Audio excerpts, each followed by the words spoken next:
Hello, hello. This is just a random stream. I've been putting it off a little too much in the last couple of days. And then I just realized I also have work in the morning, so I don't know how late we're going to be. But this is just a little experiment stream while I do some more artwork. So we'll see what happens. We might have an extra guest come in, somebody who we haven't had on a while. But we'll see what happens. And let me just double check the settings and make sure everything's a-okay. Okay, we go okay, we're okay there, we're okay there. And it's coming up on the screen. Alright, we are alright. Alright, ladies and gentlemen, welcome to December 6th, 2003. And this is just a basic live stream. I'm just working on some artwork right now. And it's a continuation of the sexy mermaid, Gaia Theodora from the last episode of Brace Your Eyes, Dawn Has Arrived. Now, I should have done this way earlier, but today was very busy, and then I just realized I have a online class tomorrow, so we'll see how long this lasts. But right now, what am I doing here on this lady? Okay, so just to give you a recap, I did a poll on my DeviantArt page asking what kind of subject people would like. And one of the options was sexy mermaid. And I had several sexy mermaid pieces in waiting. Long story. But this is a character I've been wanting to revisit for a while. Gaia Theodora. She is a minor character created by an artist named Veil City, who specializes in big buxom monster girls. And a good acquaintance on DeviantArt. And I've done fan art of some of her characters before. Don't get too excited. Galia was a very minor character from a very not safe for work comic book. But this is kind of a, what is it? Not family friendly, but kind of safe picture of her. So there you go. Let me just make sure everything's working. Let me double check the,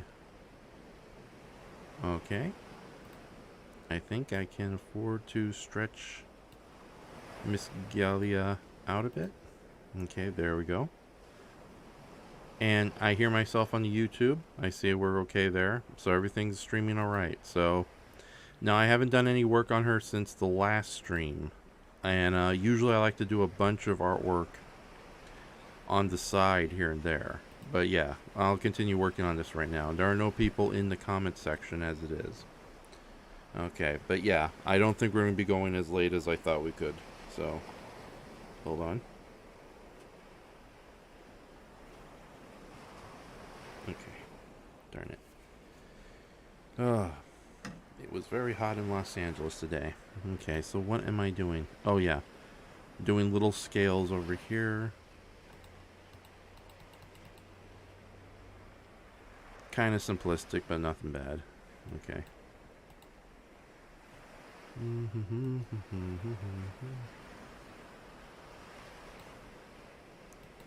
Oh, that's right. Can't do that yet. This is all in one layer. I should have kept it separate layers, but oh well. Deselect. Oh, wait. I could have gone away with that. Nah, no big deal.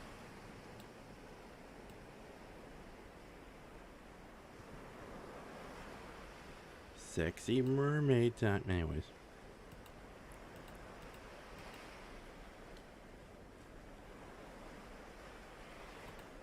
Also, I don't have a YouTube ad blocker, or at least not an effective one, so if a commercial suddenly plays over the calm sounds of the ocean, you'll know why.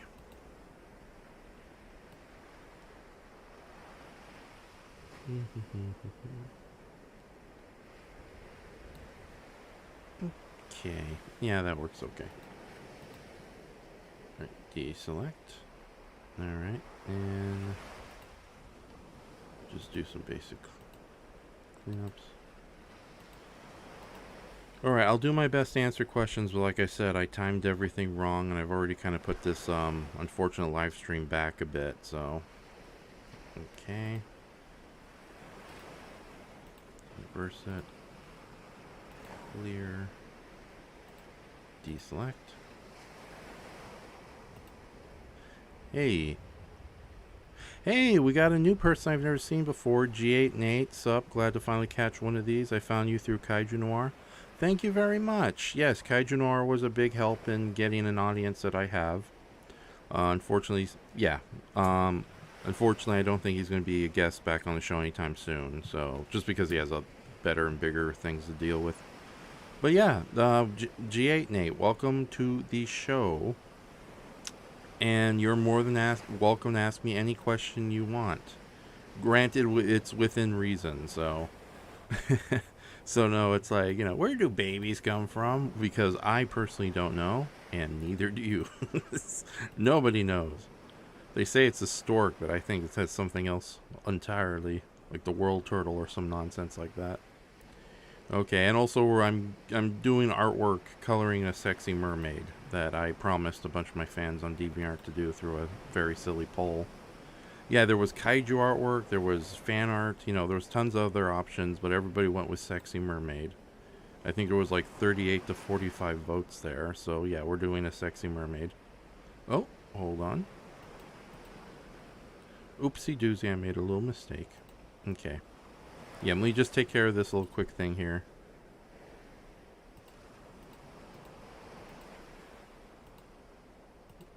Okay. And let me lighten this up. Oh, okay, we have our first guest. Yes, the... Oh, of course, Sarah's anymore, so can't find them. Hello? So, 2,700 mineral bank, 1,600 gas bank, continuing to produce what she needs at any given moment to bust through this area of the suit defense. Hey, can you hear me? EarthBaragon? Oh, okay. Looks like our little guest isn't going to come in. But, yeah, oh, wait a minute. Yeah, private message, something going on.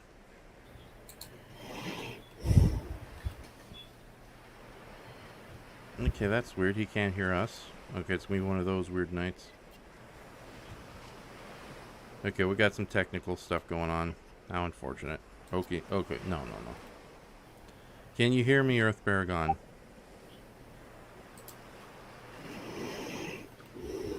Hello?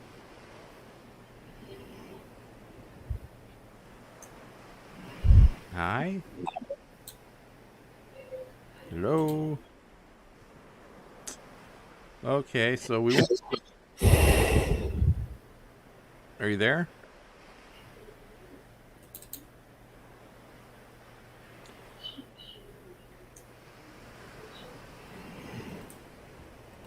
Okay, hold on.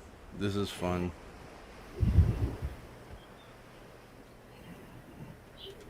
Don't worry, Nate. We'll be answering questions soon.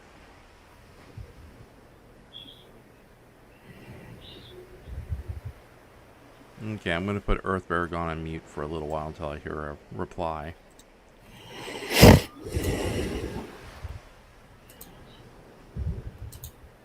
Okay, so...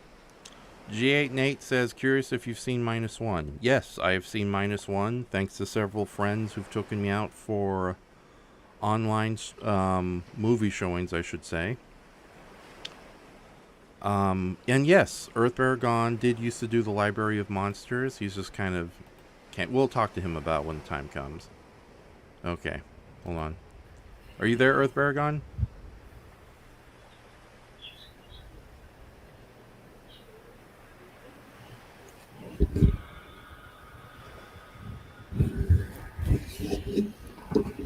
Okay. I think he's still working on some things. Hold on. Text me when you read this. Okay. So. Hey, don't hear anything. Okay. Oh, that sucks. Can you hear me now? Okay, sorry about that, G8 Nate. We got some technical nonsense to go on. Hold on. And I am terrible at multitasking. Just enjoy the navel of the mermaid.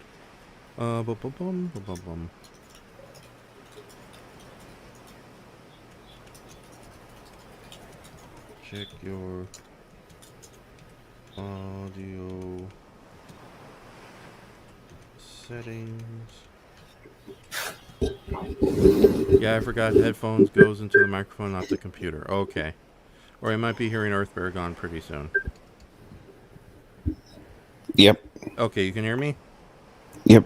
Okay, welcome EarthBaragon to the very simple live stream. So how have you been doing lately?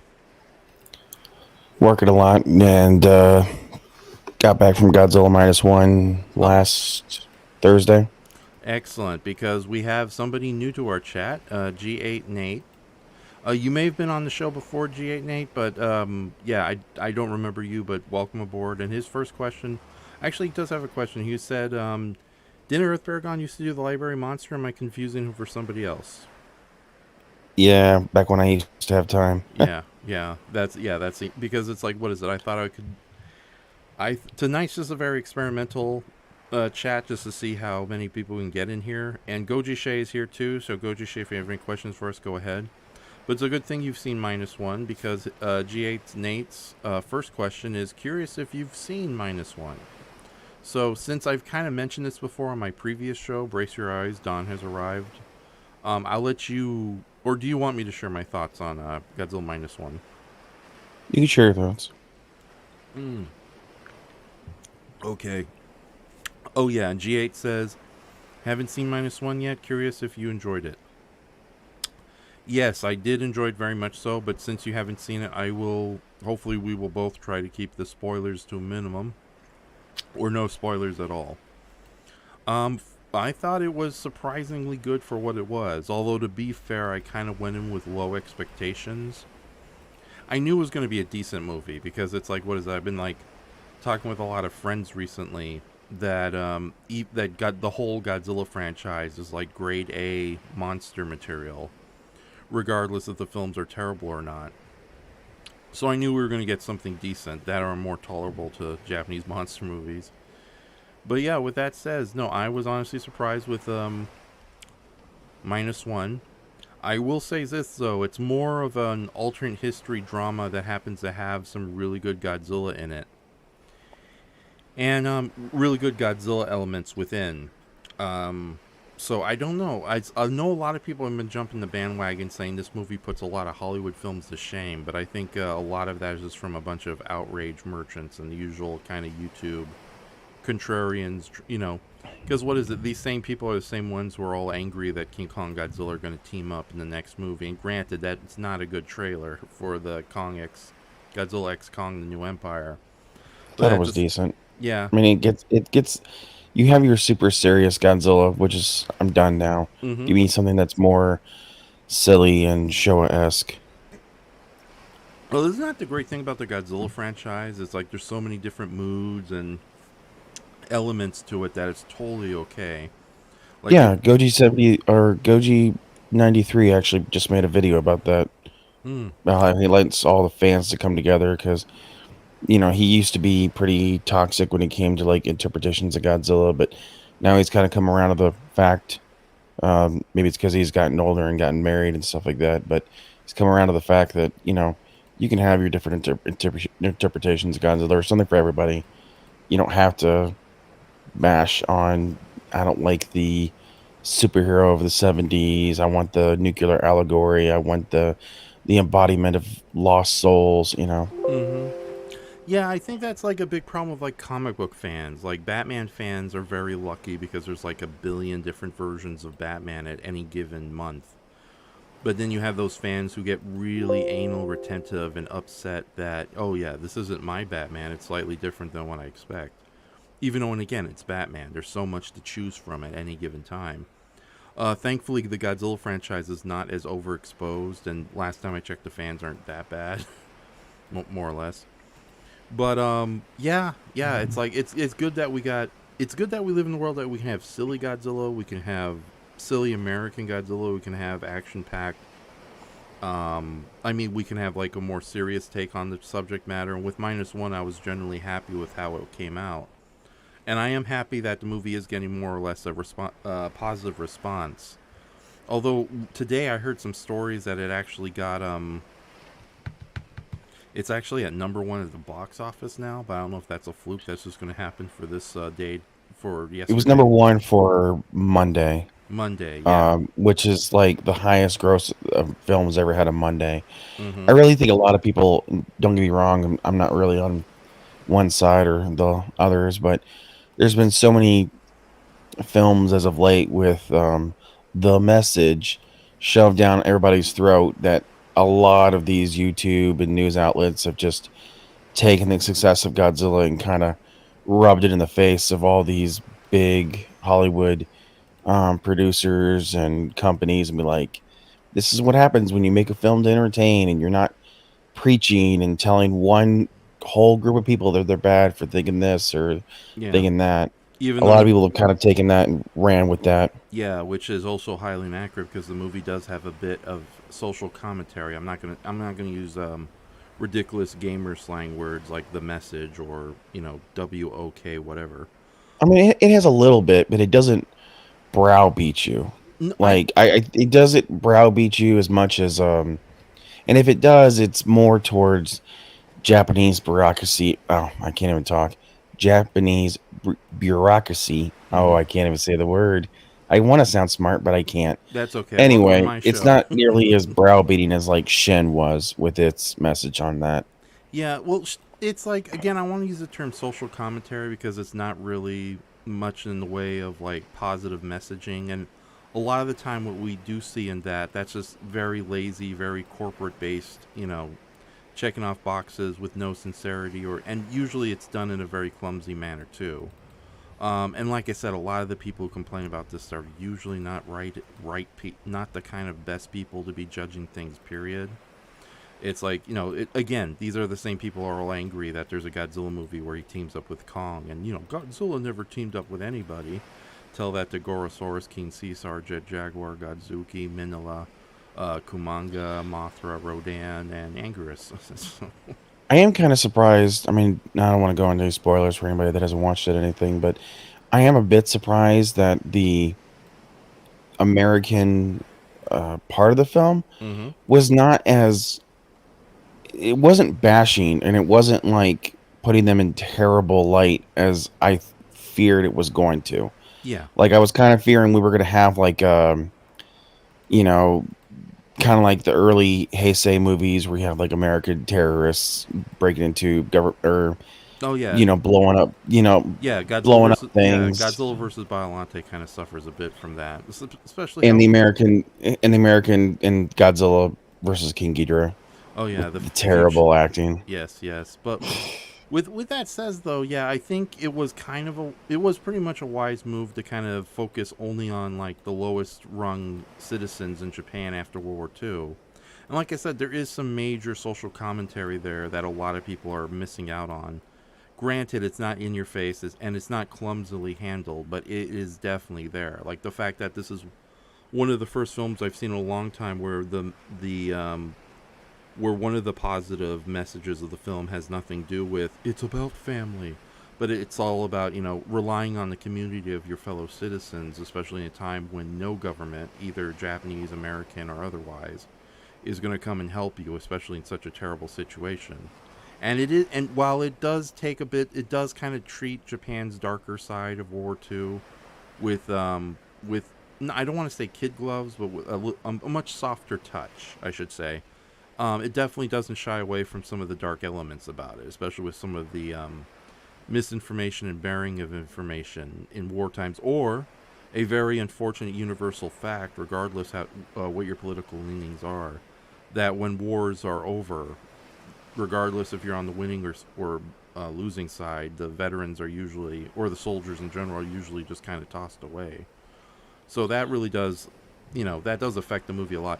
On the other hand, I do have to play devil's advocate and have to wonder if the lack of Americans in the film, which is ultimately a good idea, because granted there are some Japanese films where they try to throw in foreign actors, and this is definitely not the 1960s, so you can't have like a decent actors in that regard. So it's probably a lot better than some embarrassing nobody coming in to play McCarthy.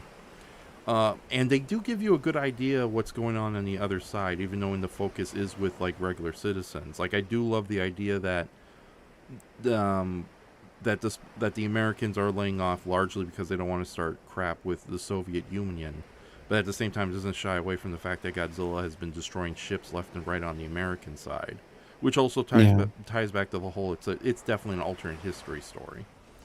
Um, but I will yeah, admit my favorite characters of that movie are the scientist and the captain. mm. God, they were like straight out of like an anime.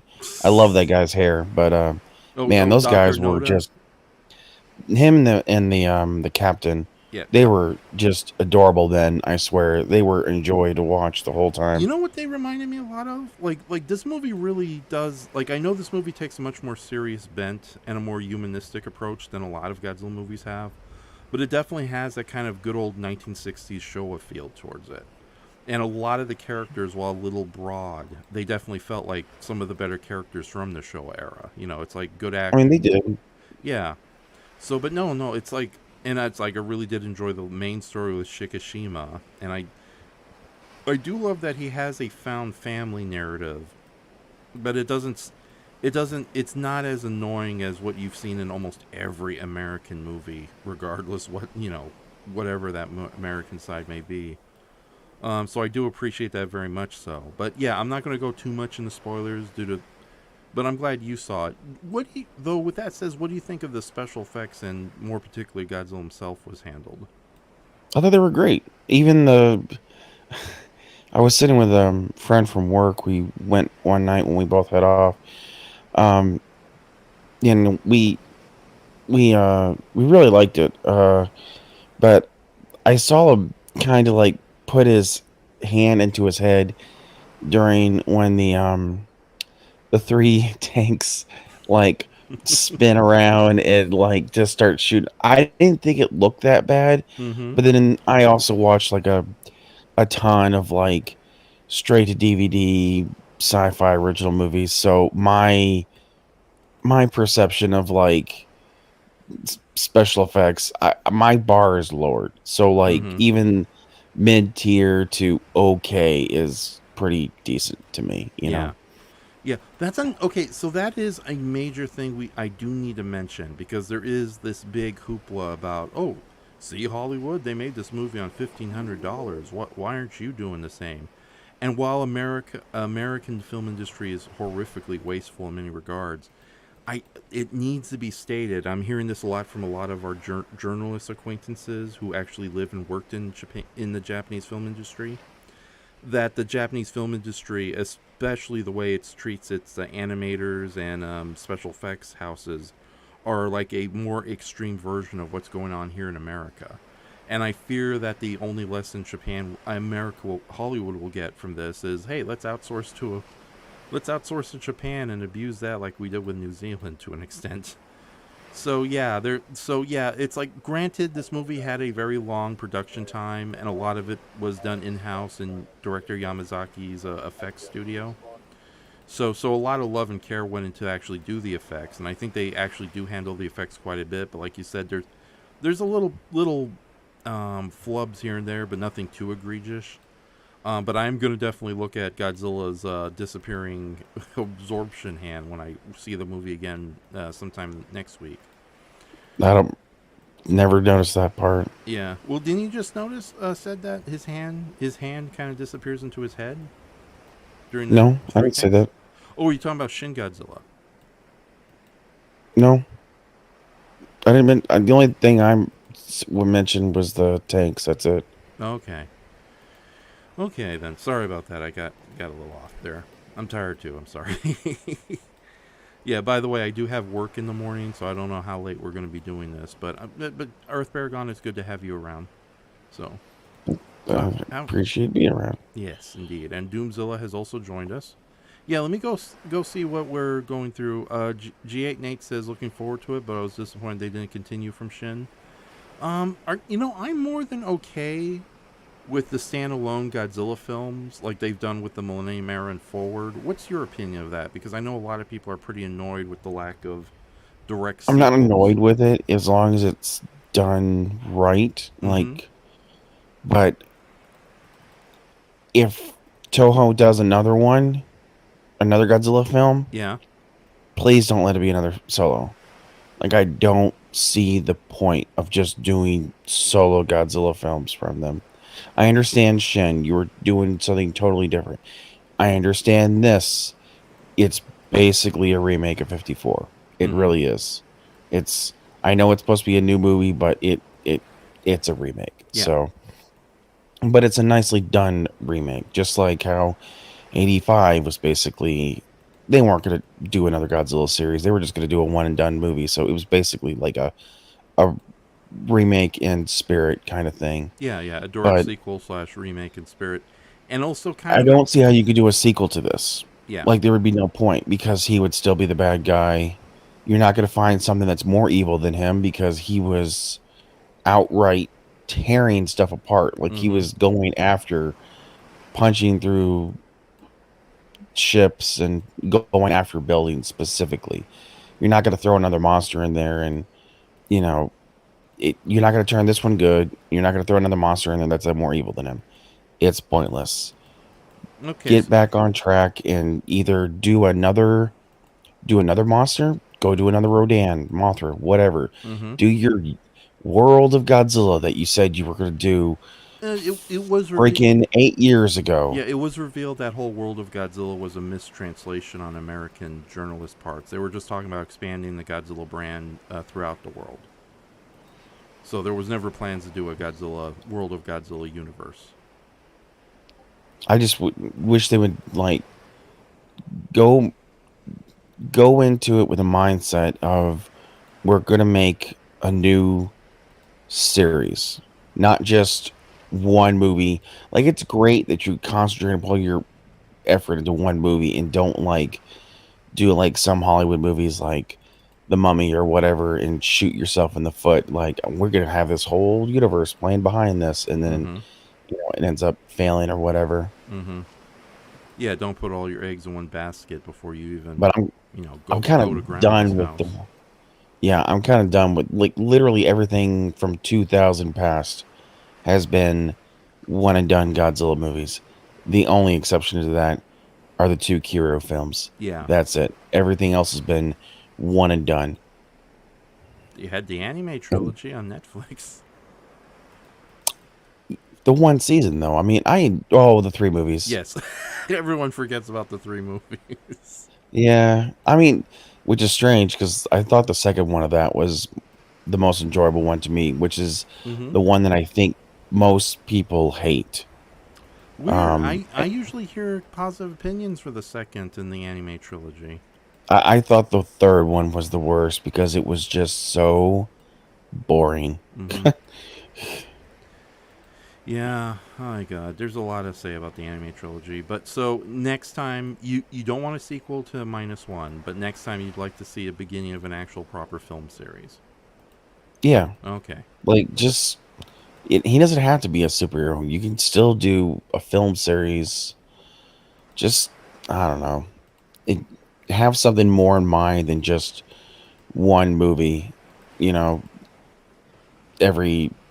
Wow, this one would have came out 2 years ago if it wasn't for COVID. So, which is probably a good thing that it didn't, because it really gave them a long time for those special effects. Yeah. No, I think like, I can't fine tune it enough. Yeah, no. The Japanese film industry has like even to this day, despite its improvements, it's for all films it does have a ridiculously short pre-production time.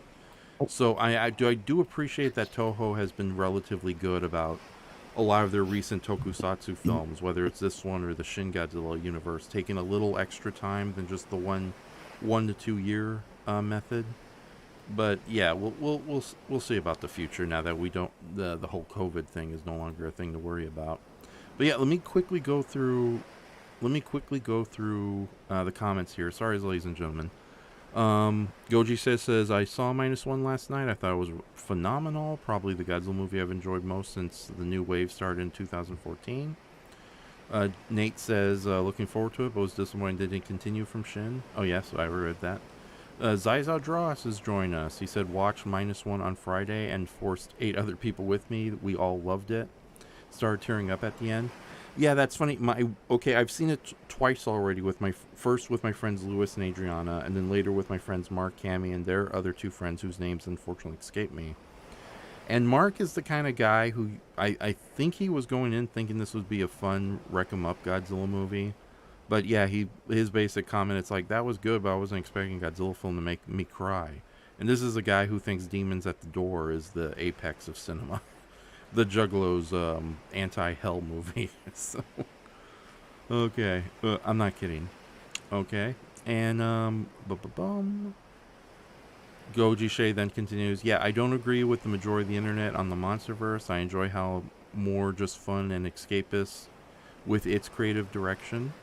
Nate says, as someone who didn't like GVK, I'm glad that there's a new film to offer something different. Yeah, like I said, there's so much wonderful stuff from the kaiju genre right now, giant monsters in general, that you can kind of play around with everything, so much so. But like comic book fans, they tend to just ignore a lot of the positive stuff or the alternatives and just focus on the stuff they hate. So, what else is there? Okay, we got Doomzo says, I will say this, I won't compare one Godzilla film to another and prefer to judge it by my own merits. Okay, by its own merits.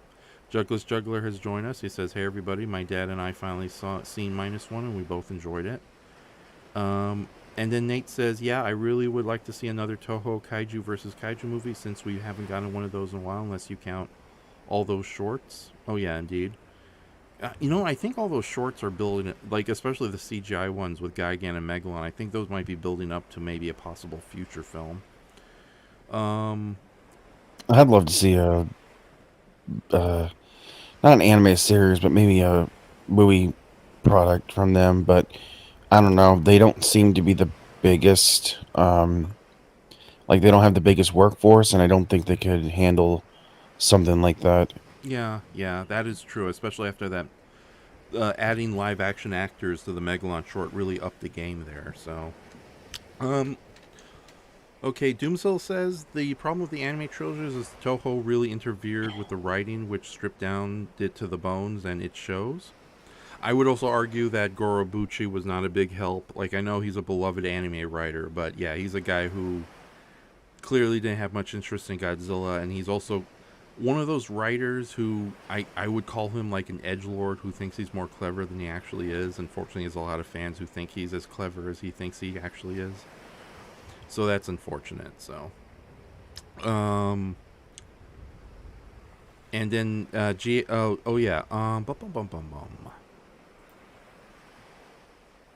Oh yeah, then Nate says, yeah, I agree actually, I thought City on the Edge of Battle wasn't that bad. Indeed, and then I agree it was a huge missed opportunity, but for what it was, I enjoyed the second one. Yes, with the anime trilogy, indeed.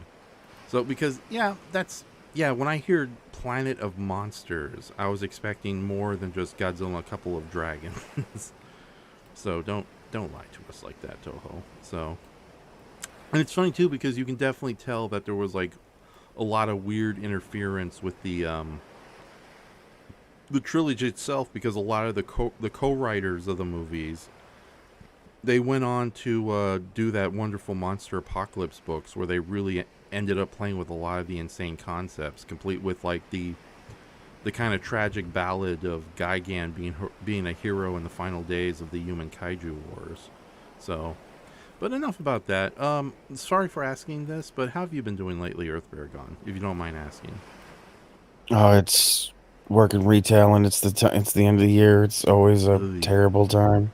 Yeah, it's like, I hate to say, I infamously I don't like Christmas, but yeah, you're in the thick of it. I'm fortunate my job is like home care, so I'm okay. But yeah, it sucks. I can't go out and do groceries at particular times of days because of how hectic it's getting out there. Oh my goodness! But I wish you the best in that unfortunate regard, EarthBaragon. So you don't have to deal with Black Friday, do you? No, it's over. Okay. No, all I've been doing is bought a crap ton of Monster 500 series characters for like $5 or $6 a piece, and gotten a couple other ones. Okay. Finally broke down and got the Super 7, those small 3-inch Godzilla ones. Mm-hmm. They were on sale on Black Friday and everything. Okay.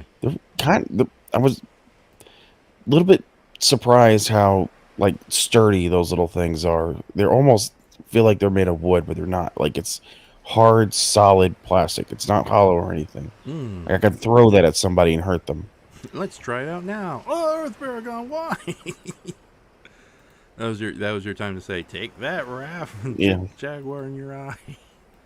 So I have one of the Super 7 Jet Jaguar figures I got from my brother Gabe. I think it was a birthday present from earlier this year.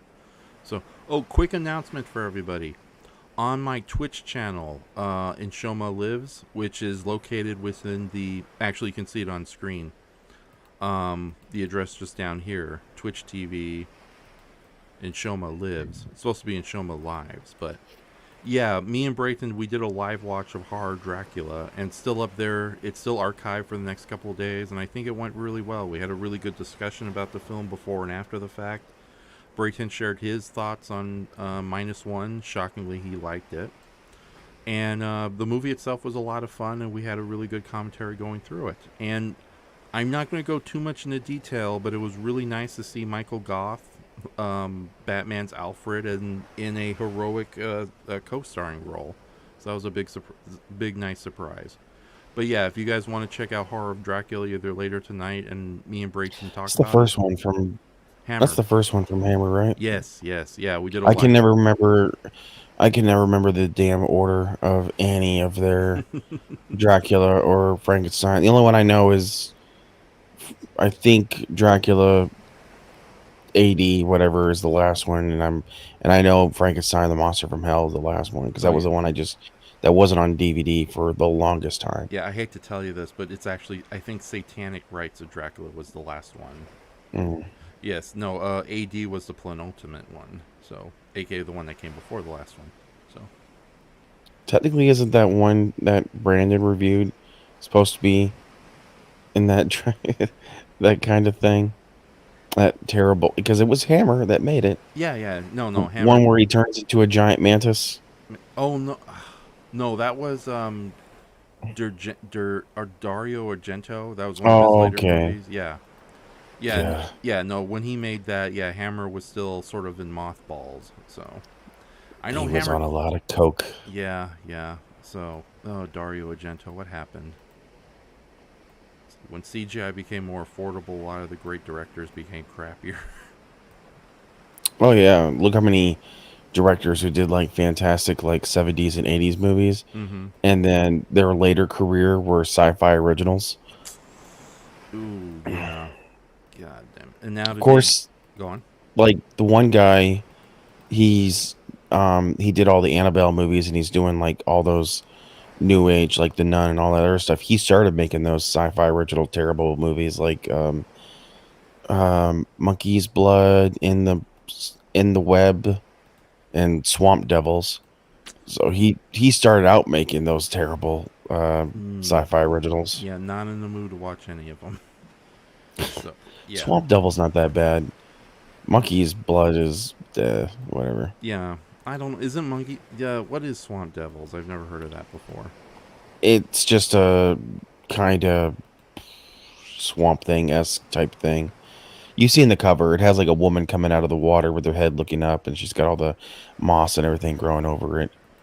In the Webs is like and they're not well, they are big spiders, but they're like puppy-sized spiders. Okay, that's okay. I in the jungle. Spiders. Monkeys, I think it's called Monkey's Blood. It could be something else, but that's just another kind of. It's part of that Man-Eater series when they were doing movies like Roadkill, which is that big bird movie, and all those other like animal run amok movies that were really popular for like a solid year. Oh my god, yeah, the lack of quality in all these things, it's kind of sad. So, and you can find it all on Tubi for free. Oh, no, now Tubi's all populated with those Chinese terrible movies. God, I know, and they're all named like Snake, Shark. They just have the most bland titles to them. Yeah, what's even sadder is those films, they definitely are a continuation of the Sci-Fi Channel level of boringness. Because it's like I've seen a couple of them, but they were like the plots were so exactly similar. It's like I've already kind of forgotten them. I just know one had a something centipede, and another one was about a giant snake, and another one was about a giant snake, and oh no, another giant snake. On the There other are a hand, lot of giant snake ones. I can't keep them. I can't keep them straight in yeah. what happens in my head. Yeah, ironically though, it was kind of a neat little surprise to see an official remake of Sharktopus from China, but still. And Yeah. not only that, but like the Sci-Fi Channel original movies, even though the effects are definitely improved, it's again, it's one of those shitty things where nothing happens for the majority of the movie other than a bunch of incidental characters getting eaten one by one in the woods or the jungles, and then maybe there's a big city rampage in the last 10 minutes. Like that land shark thing was so disappointing. It's like, oh, cool, this is gonna be an honest to goodness monster movie. Nope, he destroys one street and that's it. So, oh my Yeah. goodness. Yeah, but yeah, let me check out some comments here. Oh,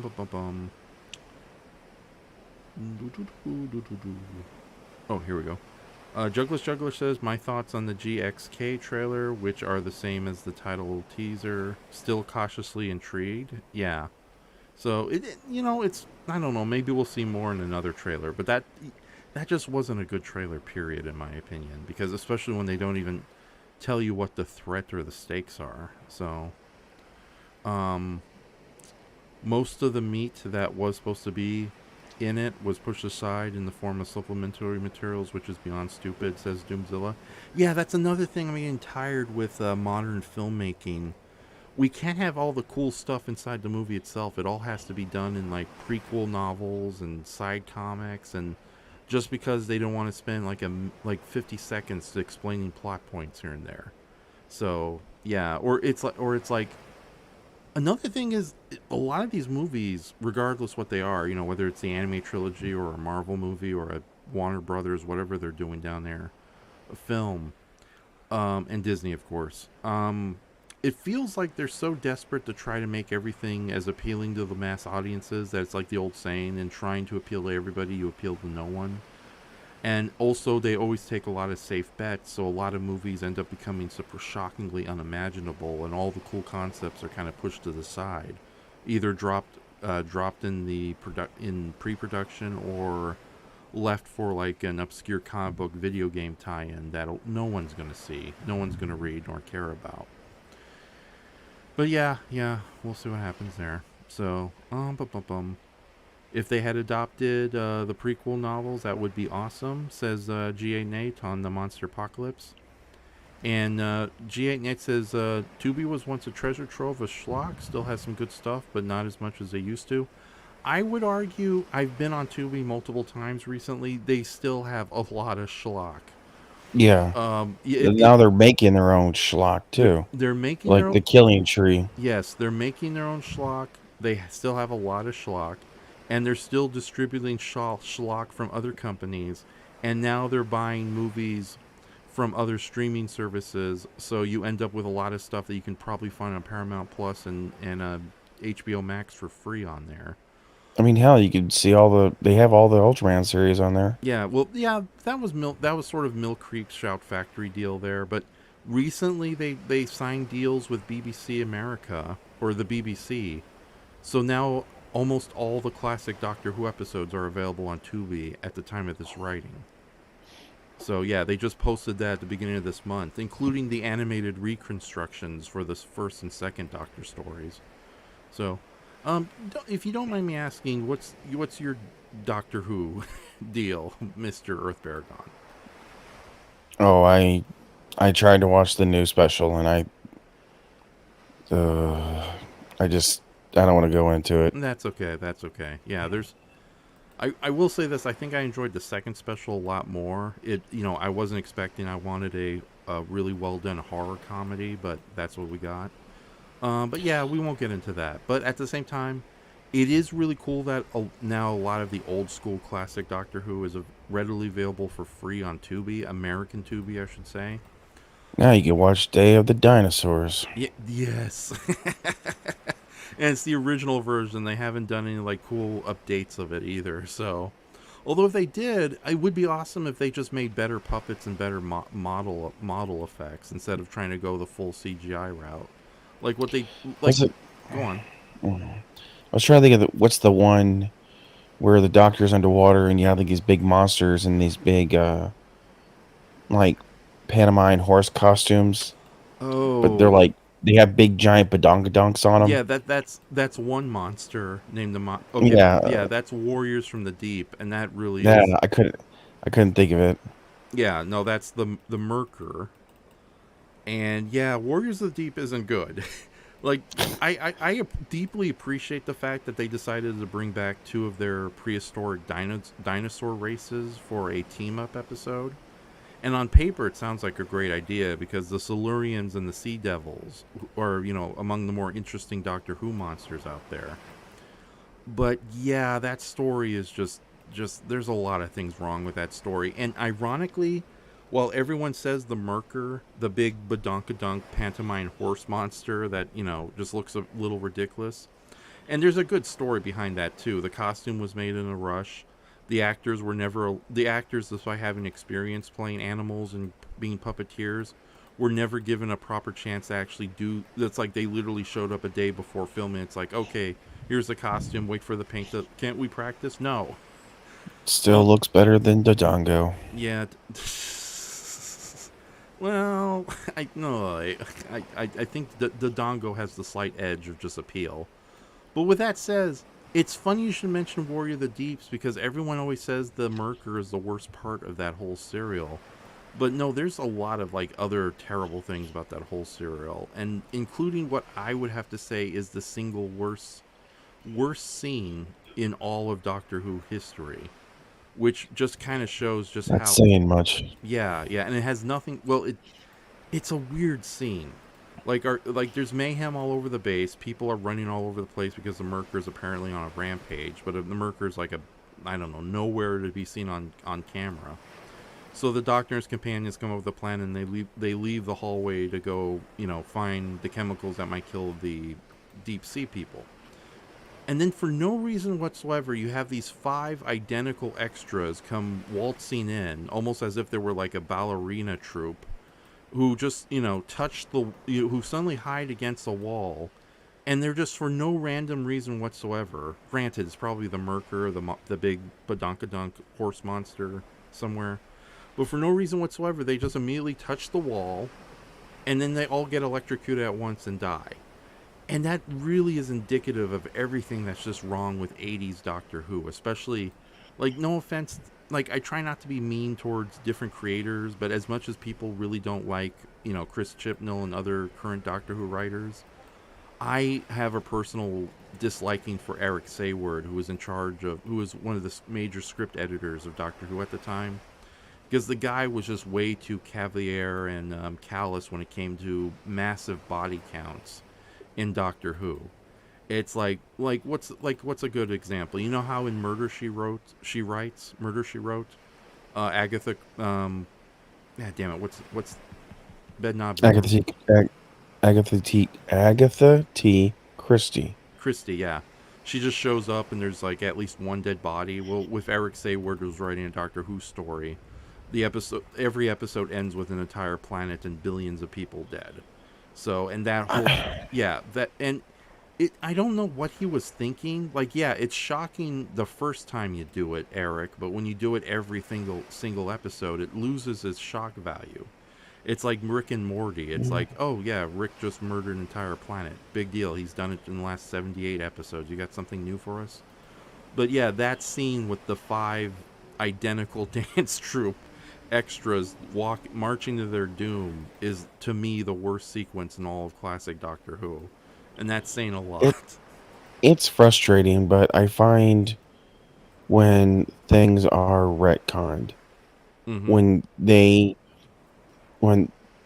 the BBC, when they set out, the producers, whatever, this is a continuing story, but yet you go back and you retcon stuff and retcon it for no reason, like the new special when they made the bad guy, he was wheelchair bound, They took him out of the wheelchair because they Oh, want to demonize handicapped people and say like all handicapped people are evil.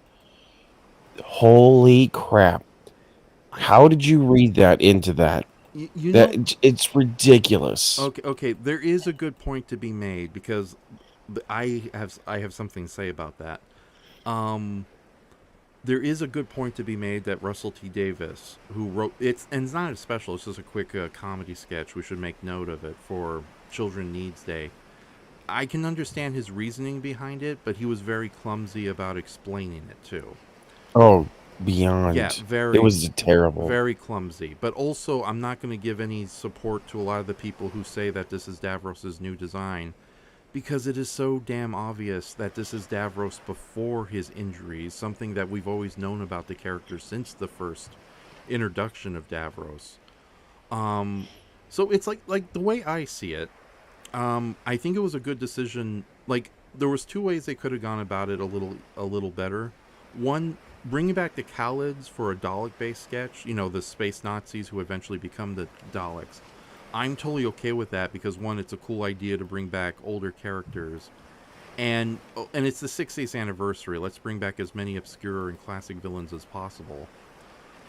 But they could have just had two Khalid villains talking about the new Davros's new creation and not have Davros on screen at all. But on the other hand, it is a time travel show, and we do know for a fact that Davros was very human-like before his horrific injuries in war, and they still present him as a fairly bad guy in the special, regardless if he's no longer handicapped or not. But the big problem is, first off, Russell T Davis did a really shitty job explaining what was going on. I know where he's coming from because you're doing Children in Needs Night, which is a big once a year charity drive in Britain for children with disabilities. To add on to the free healthcare that's already there for children. So to present like a handicapped character is just a little bad out of taste. It's the equivalent of somebody who just has been released from prison under really unfair circumstances, and the first thing you do is you force them to watch the first 3 seasons of Orange is the New Black because, hey, you were in prison, you can relate with this. Boom. It's like, no, that's inappropriate. But again, Russell T Davis shared his thinking in a really crummy roundabout way. And even worse, a lot of the people who are pissed off about Davros's new design, like you're completely exempt because you're my friend here. But they are just so bloody stupid because again, it's a time machine. We're seeing Davros at an earlier point of his life. It's established canon. It's not really retcon. There is a big retcon though, and I'm surprised no one's more pissed off about that. I'll bring it up in a moment, including myself. I'm actually upset about it. It has been established that yeah, he was very human, and before the horrific war injuries that basically turned him into a pseudo Dalek or a pre-Dalek. So, but yeah, they're all acting like this is Davros's new handy capable, politically correct design when it's not. It's an older, younger version of him. But I think it would have been better just to have Davros mention off camera. But here's the big retcon. This is the part that gets me in particular, and I'm surprised nobody's made a bigger deal about it. A plunger, really? It's like you're gonna explain that weird attachment as just literally being a plunger that inspired Davros. It just seems a little too much of a simple gag. That's the part that offends me. But I just had to say that because it's like the whole Davros's quote unquote new design is like one of the silliest arguments I've heard in the fandom recently. And I know the British are just as bad as America right now when it comes to just being reactionaries regardless. Like context is everything, and sadly I think a lot of the people angry about Davros don't know the context, and I think Russell T Davis did a really terrible job explaining it in interviews. So yeah, Well, that's he explained it before the special came out, so that's what people had to latch on to. yeah, and he did a terrible And job explaining it oh, it too. was Yeah. yeah. Yeah, so no, I just had to mention that because yeah, it's silly. It's dumb. The fandoms are exhausting. Remember when you left the Rodan Roost because of similar nonsense? So Yeah, I'm very sad that it looks like Brandon let the contract on his paying for the site gone, because it's gone now. Oh, what's gone on the site? The kaiju-philia, it's gone. You can't bring it up. The You can go to the Wayback Machine, but it's gone now. Oh, kaiju. Oh, you mean Kaiju Phil, Rodan Roost? Yeah, it's gone. Okay, I thought you were talking about. Yeah, I thought it's gone. Yeah. No, I know. I've known that for a long time. I thought you were talking about Brendan Tenold is no longer with us anymore. Oh no! I was talking about Brandon. Brandon, he's the one who did the Roost. Okay. Yeah. And then it was Brandon, Jeff, and CL Warner. They were like the three main ones. Jeff fell off. CL stopped writing. He went to professionally write Warhammer novels, and from my understanding, he's pretty successful at it, which is good because he was a really good writer. I'm glad he was able to make something off of that. And then Brandon, he was down, but he got a girlfriend, got married, had kids, had a life. So can't fault him for that. Yeah. No, good. If you find somebody to love, by all means, go for that. That's a lot better than whatever I'm doing right now. No, I'm doing okay, all things considering. Oh, S452 has joined us. He says, retcons for no good reason that retroactively ruins past stories, themes, and lore. Sounds like a 343 Industries to me. Also hi, he says. Yeah, and then Goji Shea says, yeah, the plunger is very stupid. Plunger thing. Okay. And then G8 says, I could have sworn that RTD said that it was a retcon in his new design, but he worded it so poorly I can't tell. That's the thing, he did word it so poorly. And also RTD is the kind of producer / writer who tries to appeal to the mass audiences. So of course he tries to explain a lot of this stuff maybe too simplistically. It's like, no offense to Kaiju Noir, but he made a big stink about, like, I'm terrible at describing plots, which is true. That's a problem that I have. But then he just gave a bunch of, like, elevator pitches while trying to describe different tokusatsu shows.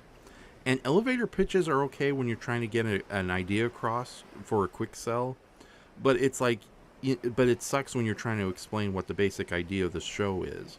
And with that says, yeah, it still doesn't change the fact that a lot of Kamen Rider shows are horrifically convoluted once you get into the nitty gritty of what they're about. So, it's like, for example, like everyone, if you try to sell Ultra Q, the elevator pitch is, it's like, oh, it's like the Twilight Zone meets the Outer Limits, when you should be saying something like, oh, it's like a kaiju Godzilla version of the Outer Limits, or, I mean, the Twilight Zone.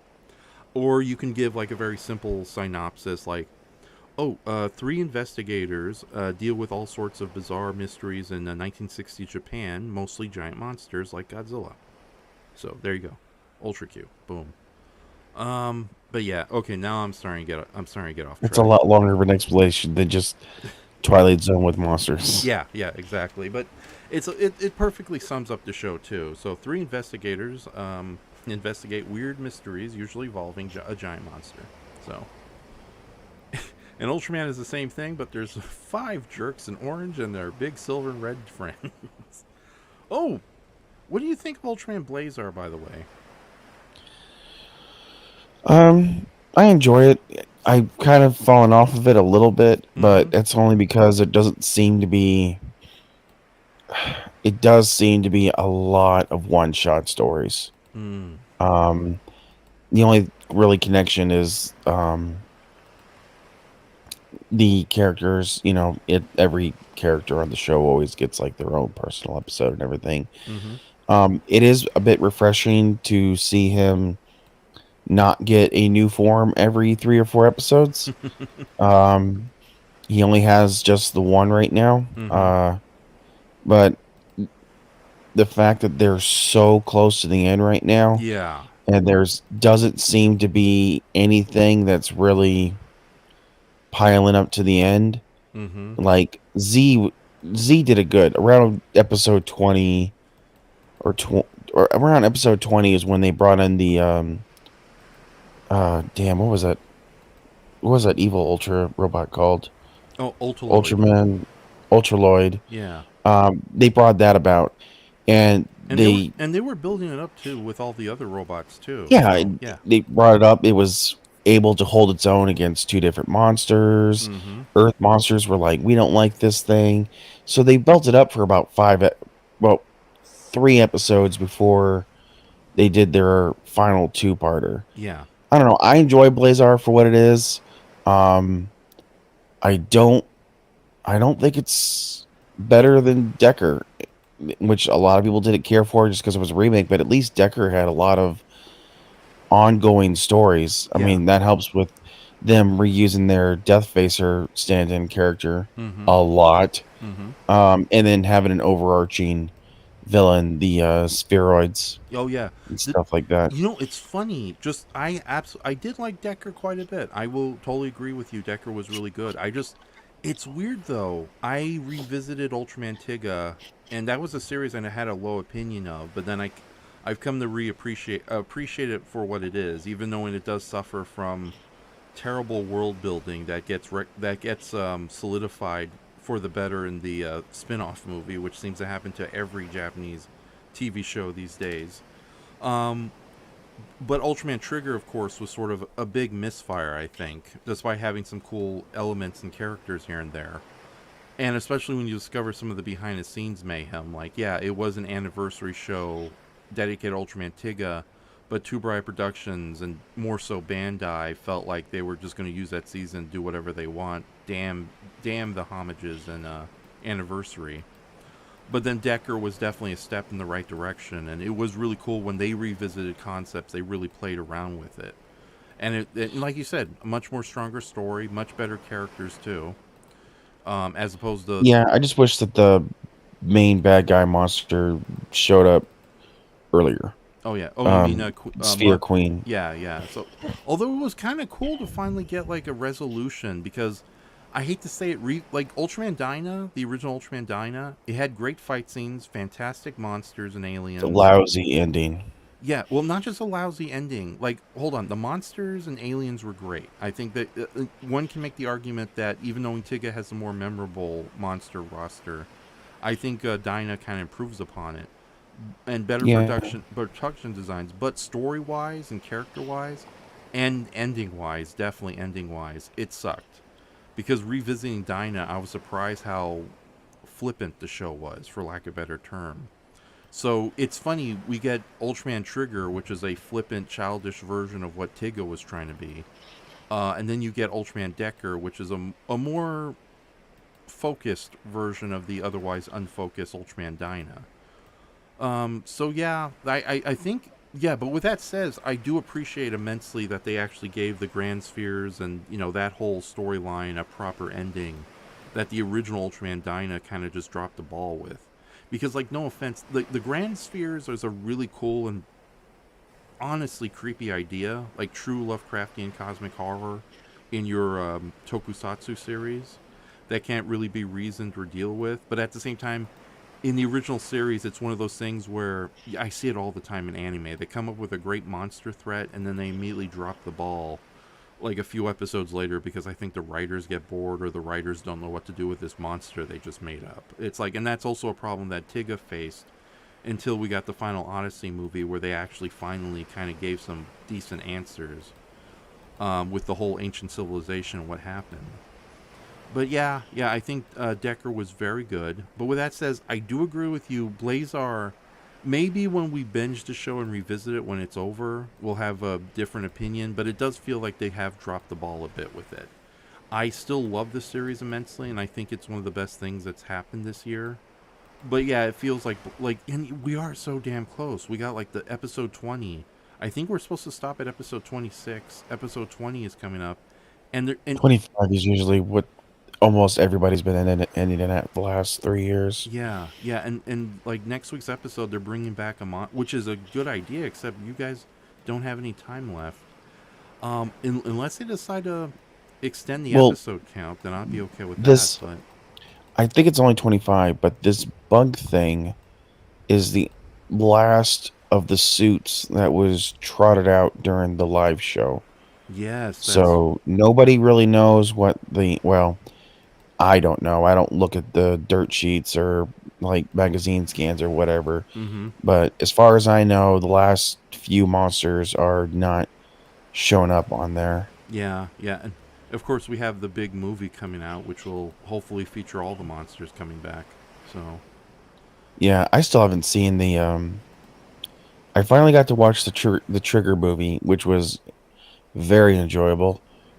Far more than I thought it was going to be. is that the one where Evil Tiga makes its return? Evil Trigger, yeah, Evil. Oh, and he also becomes like a giant too, like is like giant, and the three ultras get to team up against him. But it was really enjoyable. And I haven't watched the Decker movie, even though I've seen the monsters that are in there, mm-hmm. or at least the monster in his final form. Not really a design I would say would be movie worthy. He Oh looks very yeah, simple, yeah. but I do want The to see weird the spaceship. female. Yeah. Well, I mean, it's like I have a figure on him. It's like a blue lizard thing, and then he gets just like some metal futuristic pieces added to his face and chest. Okay, now I know But what you're talking about. I do want to see the female Dinah character, Yes. Dinus or whatever her name would be. Mm-hmm. Okay, but no, I'm happy to hear that about the Trigger movie. So, Yeah, it was really enjoyable. It it fits. It's just really sad that like I think I like it because Z has a really big part in it. And Z got screwed out of having a movie. yeah. One of the very actually I think he is the only New Age Ultra that has not had a movie. Um, or a special made of him. He got That's screwed out of that, and he was definitely the series that got a lot of American fans into Ultraman. yeah, that's right. Yeah, Ultraman Z was very good in the long run. So, yeah, got a lot of things about Ultraman Z I liked. So, Oh, there's far more positive. I can't. I could barely think of anything negative with that. Um, like the worst episode to be was probably the M11 or M. No, not M11. oh, That's a robot in Godzilla. The giant M1 from Ultra Q. M1. Yeah, the big monkey Yeah, monster. that was probably and that's not a terrible one, but Yeah, man, him going back in time because of Bolton to see his dad. get closure with his dad. Yeah, Um, that was great. Yeah. yeah, that was, again, the whole last 5 episodes all pretty much tied into the big story with the Ultraloid, and yeah, I rather really enjoyed Z a lot. Yeah, and I'm also so happy that Two Bright Productions really, really. I'm gonna say this quickly before I read some new comments. That Two Bright Productions has really stepped up their game, not only in distribution but getting like some really good like English dubbing on these as well. Because I know Yeah, there's a big argument that people don't like English dubbing, especially the hardcore fans. But I've come to appreciate it because one, it's perfect for little kids who can't constantly read as quick, who can't read as quickly as an adult can. And there are people out there who honestly cannot read subtitles, not because they're lazy or they're anti-intellectual, but because they're like they have like dyslexia or something of that nature. And also if it's a very visually heavy show, a dubbed option is definitely appreciated. So yeah, I'm very happy to see that they really are going ambitious in that regard and actually getting like really good voice actors who are in the American anime industry. So yeah. I wonder if they're gonna go back and dub Trigger and Decker. Really, yeah, I would be totally up for Decker being dubbed, but as far as Trigger is concerned, I think we're okay there. So and that yeah, I know, but Trigger still looked as the better of the two, even though I don't think it is. yes. Okay, I'm going to read some new comments. Warrior King has joined us. He says, "Hi, I've been around since the beginning. Couldn't comment until now. Wish I'd been here earlier." Goji Shay has a question for you. EarthBaragon, if I can ask, what's your favorite Ultraman show? Um, I didn't even look at the thing. I would have answered that before. Oh, It has to be Ultraman Great. I know that's a really terrible answer, but it is technically the first Ultraman show I watched, or at least I got exposed to. And man, just I didn't know what Ultraman was. I think I knew kind of what it was, but I never seen anything of it. And then turned on the TV, and it was on a cable channel. I watched what? I don't even remember what episode it was. Probably the it's probably the Barangas. Oh, it was the Bogan episode. That's what it was. The very first one. Yeah. And I was just enthralled, and then I managed to, at my local comic shop, when I used to go to a comic book shop when I was like 8, that was late 80s, early 90s. I found it was a Dark Horse. I don't remember the Nemesis comic? Nemesis, that's what it was. Yes. I managed to find all of, or at least started getting the 6 Nemesis comics, though now I come to learn there was 2 other ones that were published years and years later that I didn't get. But I saw that, and like the one of the covers had like Bogan, Barangas, Gurukadon, Majiba, and Kilizi, all in there. I swear that the turtle gets screwed out of everything. I love Kudara. Kodalar. Yeah, I like Kodalar or Kudara. I would love to see him come back in some form or another. So, and if Tuberai Productions was ambitious enough and had more money, yeah, they bring back like the most they go out of their way to bring back some of the most obscure concepts, even when we least suspect it. But sometimes it's only in name only. Yeah, like it wasn't the Regulos special. It was whatever I don't know. It was one of the long specials they did. It wasn't the Absolute Conspiracy. Maybe it was. If that was the Absolute Conspiracy the second one they did? Yeah, with the okay. No. Then it was that one where you had the Magna Orochi has like Gudis cells in it and stuff like that. They just name dropped Gudis. Yeah. Technically, the Gudis cells themselves are there, and they mutate not just Magna Orochi, but also Ultraman Max. So Ultraman Max is technically a Gudis monster. So, I mean, I would imagine that they would have rights to those characters. I just don't know why they don't bring them back. Well, here's the thing. I think they definitely do have the rights to those characters, but those monster costumes aren't cheap. No one's really clamoring for the return of these kaiju, so instead we get things like the Gudis cells are mentioned and they're there. Or I think Gudis could pull it off. Yeah. I don't think anything from Ultraman great, because Japanese people are always going to prefer the original designs, even if they're more simple. And trying to recreate one of those American designs would be way more expensive than creating something else. Yeah. And I don't think Japanese fans are all that into the great monsters, which is why I'm very surprised that Majiba got to be a part of Destrudos, which is cool. Yeah. Even though the head kind of looked a little weird. Yeah. I mean, it's still there. Yeah. From what I understand, of all the Ultraman great monsters, Majaba is the most popular as far as Japanese fans are concerned. Really? I wonder why. Or the most recognizable from that series. That's crazy. Yeah. You would think Gudis would have been. Yeah, but no, with that says, though, I think they do have rights to these characters and they can play with them, hence why Power Dada made a triumphant return in one of Trigger's best episodes. Yeah, that's a simple costume, though. I mean, they could just reuse the heads from the other Dadas, and all you got to do is make a sequence costume. No, those were new costumes, but you're right, the costumes are horrifically simplistic, and that's what I'm trying to get at. If you can bring back a monster on the cheap, they'll do so. But yeah, trying to create brand new costumes for lesser known monsters, I think, is more or less a big no-no.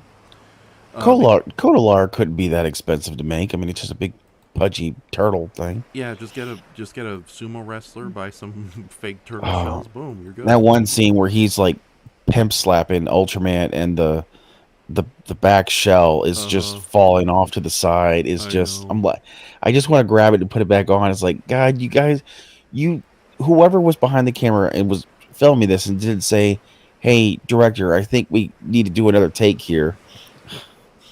Shit. Yeah, but no, I love. Yeah, I would love to see a lot of the Ultraman Great Monsters return, but at the same time, I don't know. Maybe there's been like it's surprising what characters will come back out of oblivion out of nowhere.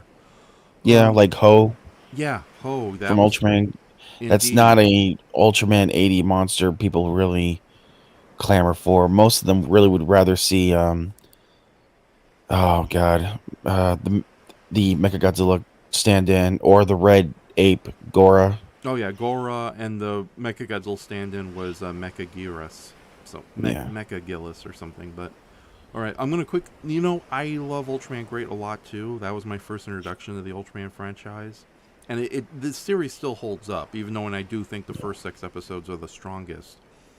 But I thinking about it, I think my all-time favorite Ultraman show is Ultraman Gaia. But I was because gonna say that if I wanted to be more objective and not rose tinted glasses, I would have to say Guy because it's so serious. mm-hmm, There's almost not a single bad monster design in mm-hmm, there, and goddamn, they build so much on the actual human hosts yeah. in that.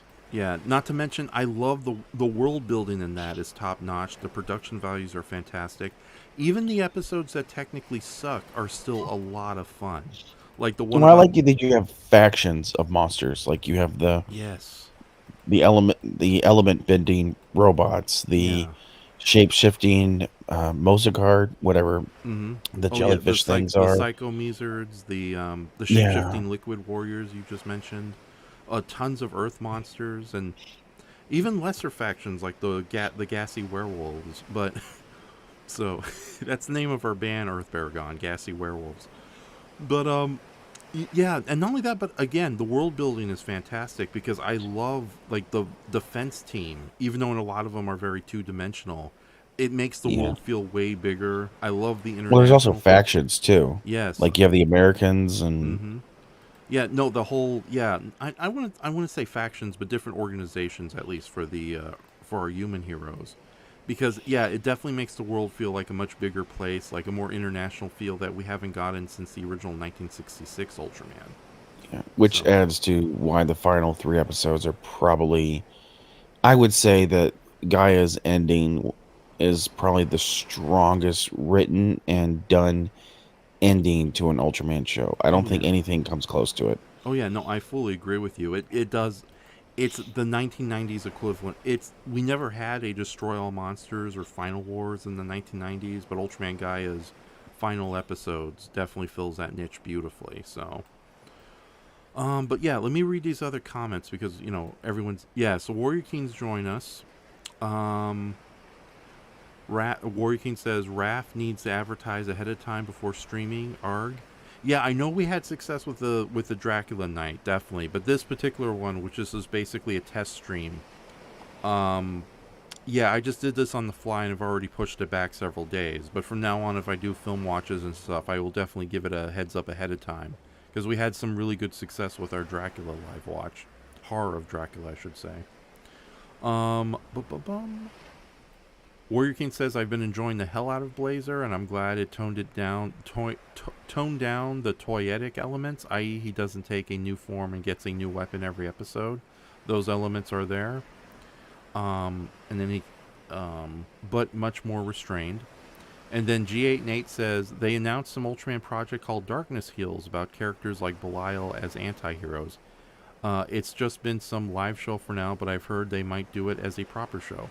Yeah, just to give a heads up for those who don't know, Darkness Heals was a interesting manga slash stage show that Tuberai Productions did, where they took some of their evil Ultramen and reimagined them as sexy anime style anti-heroes on another world.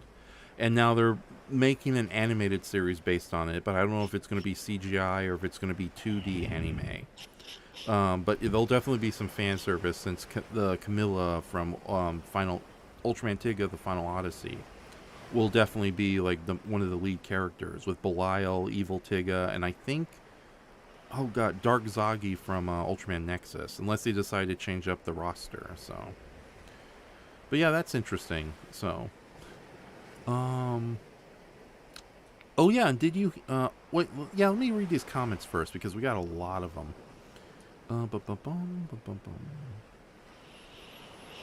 Okay. The Warrior King says, I saw Godzilla -1 in theaters over the weekend. Absolutely adored it. Hope to see it again at least one more time. S452 says, oh, trust me, whatever Doctor Who is doing is nowhere near as bad, insulting, or as bastardizing as the Halo TV show Season 2. Oh, joy, I can't wait to see my favorite video game franchise be ruined more and more. So, I'm not a video game guy, and I barely know anything about Halo, but yeah, I do know that the live-action TV show definitely dumbs down a lot of the more fantastical and colorful elements of the original series video games. So it is a little insulting in that regards. Okay. G8 Nate follows up saying, hello, Halo is what you get when the creators voice active contempt for what they're adapting, which is a big problem with a lot of video game adaptations. You usually have to see the recent Mortal Kombat movie. It's like at first when they said that particular Japanese actor was going to be playing Scorpion, I was like, finally, this actually looks good. And then he's barely in the movie and they filled it with a brand new character. And yeah, you got the rated R violence, but it basically felt like a corporate fan fiction featuring new characters. Like, it was the Poochie. It was the Simpsons. It was the Mortal Kombat equivalent of Poochie from the Simpsons. That's what that movie was. Okay. Ugh, I heard. Okay, Warrior King says, ugh, I heard the trash fire that was the Halo show, and it's sad how these modern shows follow the same pattern of self-destruction over and over again. And then G8 Nate says, people are making it seem like they never understand why the property was popular in the first place and think they can do better. Yeah, that is a problem with Hollywood in general, especially with adaptations. I have a horrible way of saying adaptations, by the way. Where usually the writer and more so the producers will take a property and so desperate to put their own spin on it. Like, sometimes you might get some really cool ideas, like how some comic book characters have actually benefited a lot more in the animated or live action adaptations than in their original comic books. A lot of Batman's Rogues Gallery, for example, would not be remembered today without Batman the Animated Series. But at the same time, yeah, there's other points where somebody takes a property and just does their own thing with it to the point where, why didn't you just do your own show? Although granted, sometimes those creators are pretty terrible, just terrible creatives in their own right. The guys who were in charge of Game of Thrones, a lot of people forgot that they were the showrunners for Rome, a series that was well praised but so poorly executed that it felt more like a room in Rome. That's how low budget it would sometimes feel.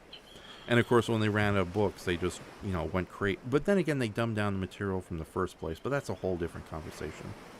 All right, I'm going to continue reading these. Warrior King says, I love both Ultraman Z and Blazar. Both shows have their strong points, and I'm glad that they were dubbed.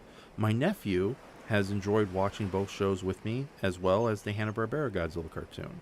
Cool, Warrior King. Maybe the first half of the Hanna-Barbera, not the second half. Yeah, what's that? Too many, like, they took all the monsters away, and that second half of that series is really, really rough.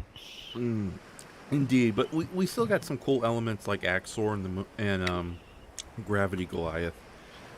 And I've come to read... Yeah, but then we also got Nazis, men, and Cryos and his people of Frios. Okay, so and giant flies. The final episode with Kairos does kind of suck. I will give you that. But in retrospect, I've come to reevaluate and reappreciate the episode with the Cobra Nazis, so to speak. Because that was then we get a giant octopus, and then a giant squid. Yes. Dr. Voltron's clone monster. It's just a big old clone monster. It's a big old squid. Yes. So, but I've come to reevaluate the episode where Godzilla battles the evil Cobra organization, because that's the name of the evil army people, or Nazis, if you will. Because that was Hanna-Barbera's cheeky way of sidestepping the censors and finally having an episode where Godzilla fought a military unit. So why not have him fight an evil military unit? So I thought that was kind of very clever in its own right. So But with that said, as a little kid, yeah, you're watching it, it's like, when's the giant monster gonna show up? This sucks. Okay. G8 Nate says, does does Ultra Q count? Love that show. And then Warrior King kind of answers the question. Nate, Ultra Q started all. So while it may not be an Ultraman show, it's certainly an Ultra show. I would say it counts.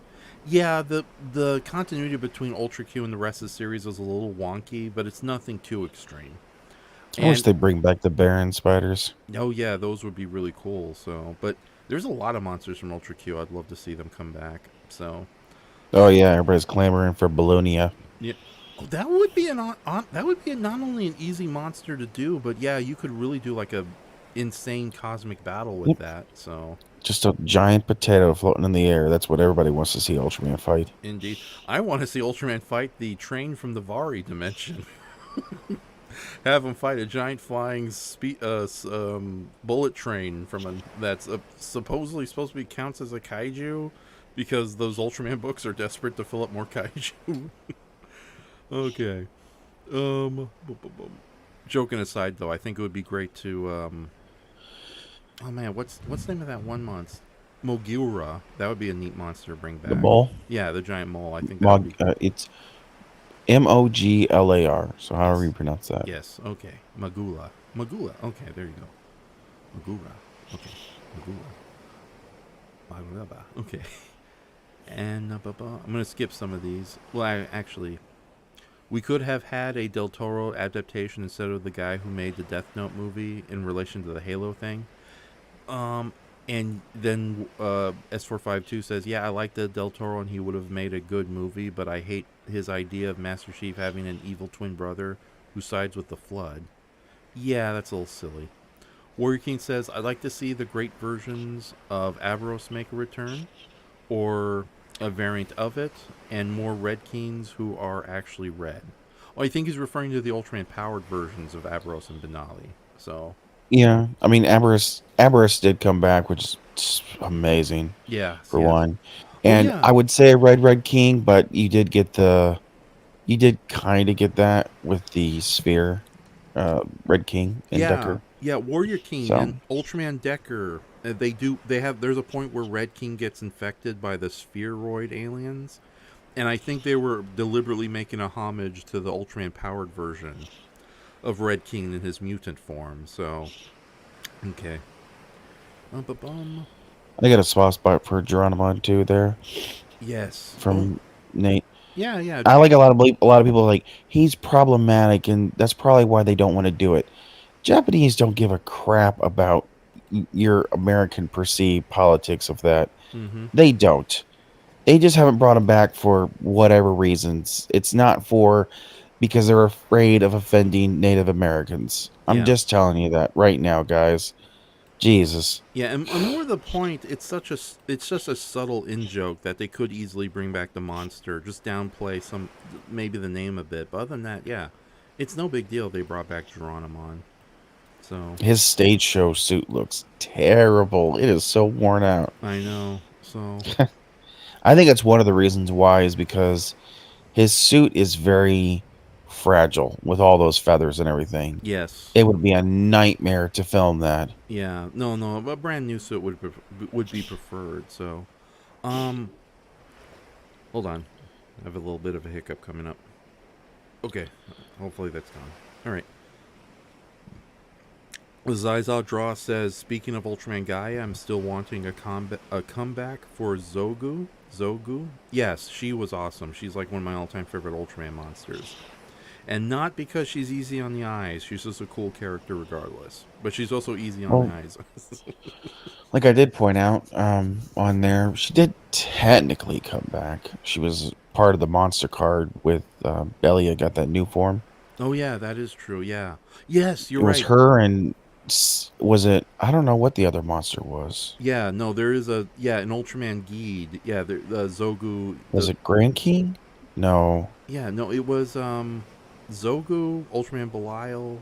I don't know if there was a third monster. So. No. Belial was the second one. Okay. Yeah, Yeah. I don't remember what the thing is though. Yeah. And It's another final boss monster. I just don't remember what. yes. And I know that Zogu has made many appearances in the stage show where apparently her and as Alien Esmeralda, the big villain from Ultraman Nebulous, are apparently an item, and that's sort of a recurring canon thing with Two Bright Productions.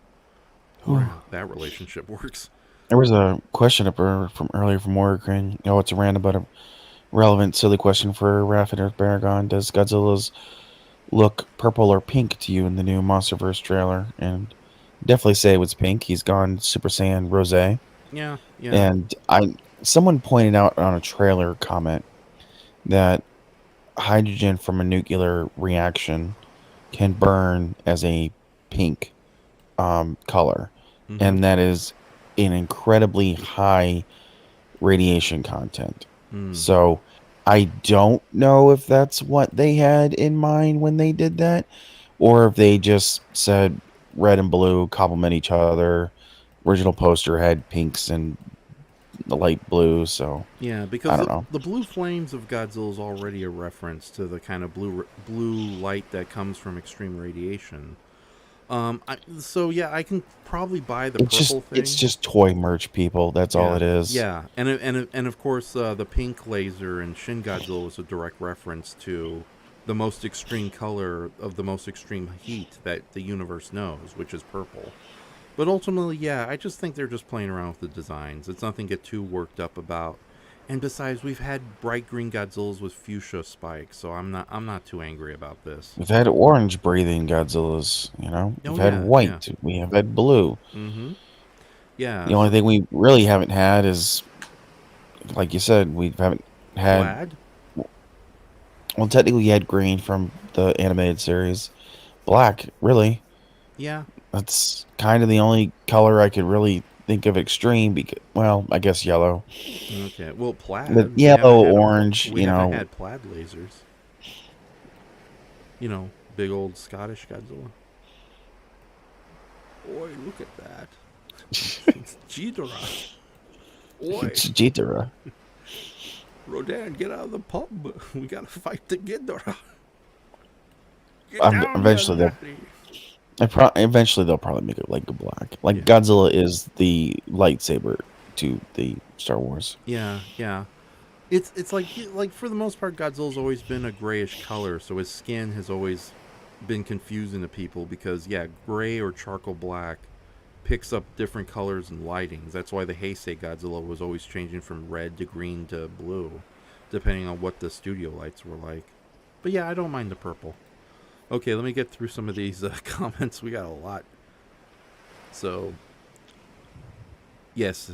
Warrior King says Chimera is going to be in Darkness Heals. Nice, because everyone loves Chimera. Two Bright Productions knows what they're doing with that added character. G8 Nate says agreed the new Mortal Kombat movie was overrated. I fully agree with you. Good man. So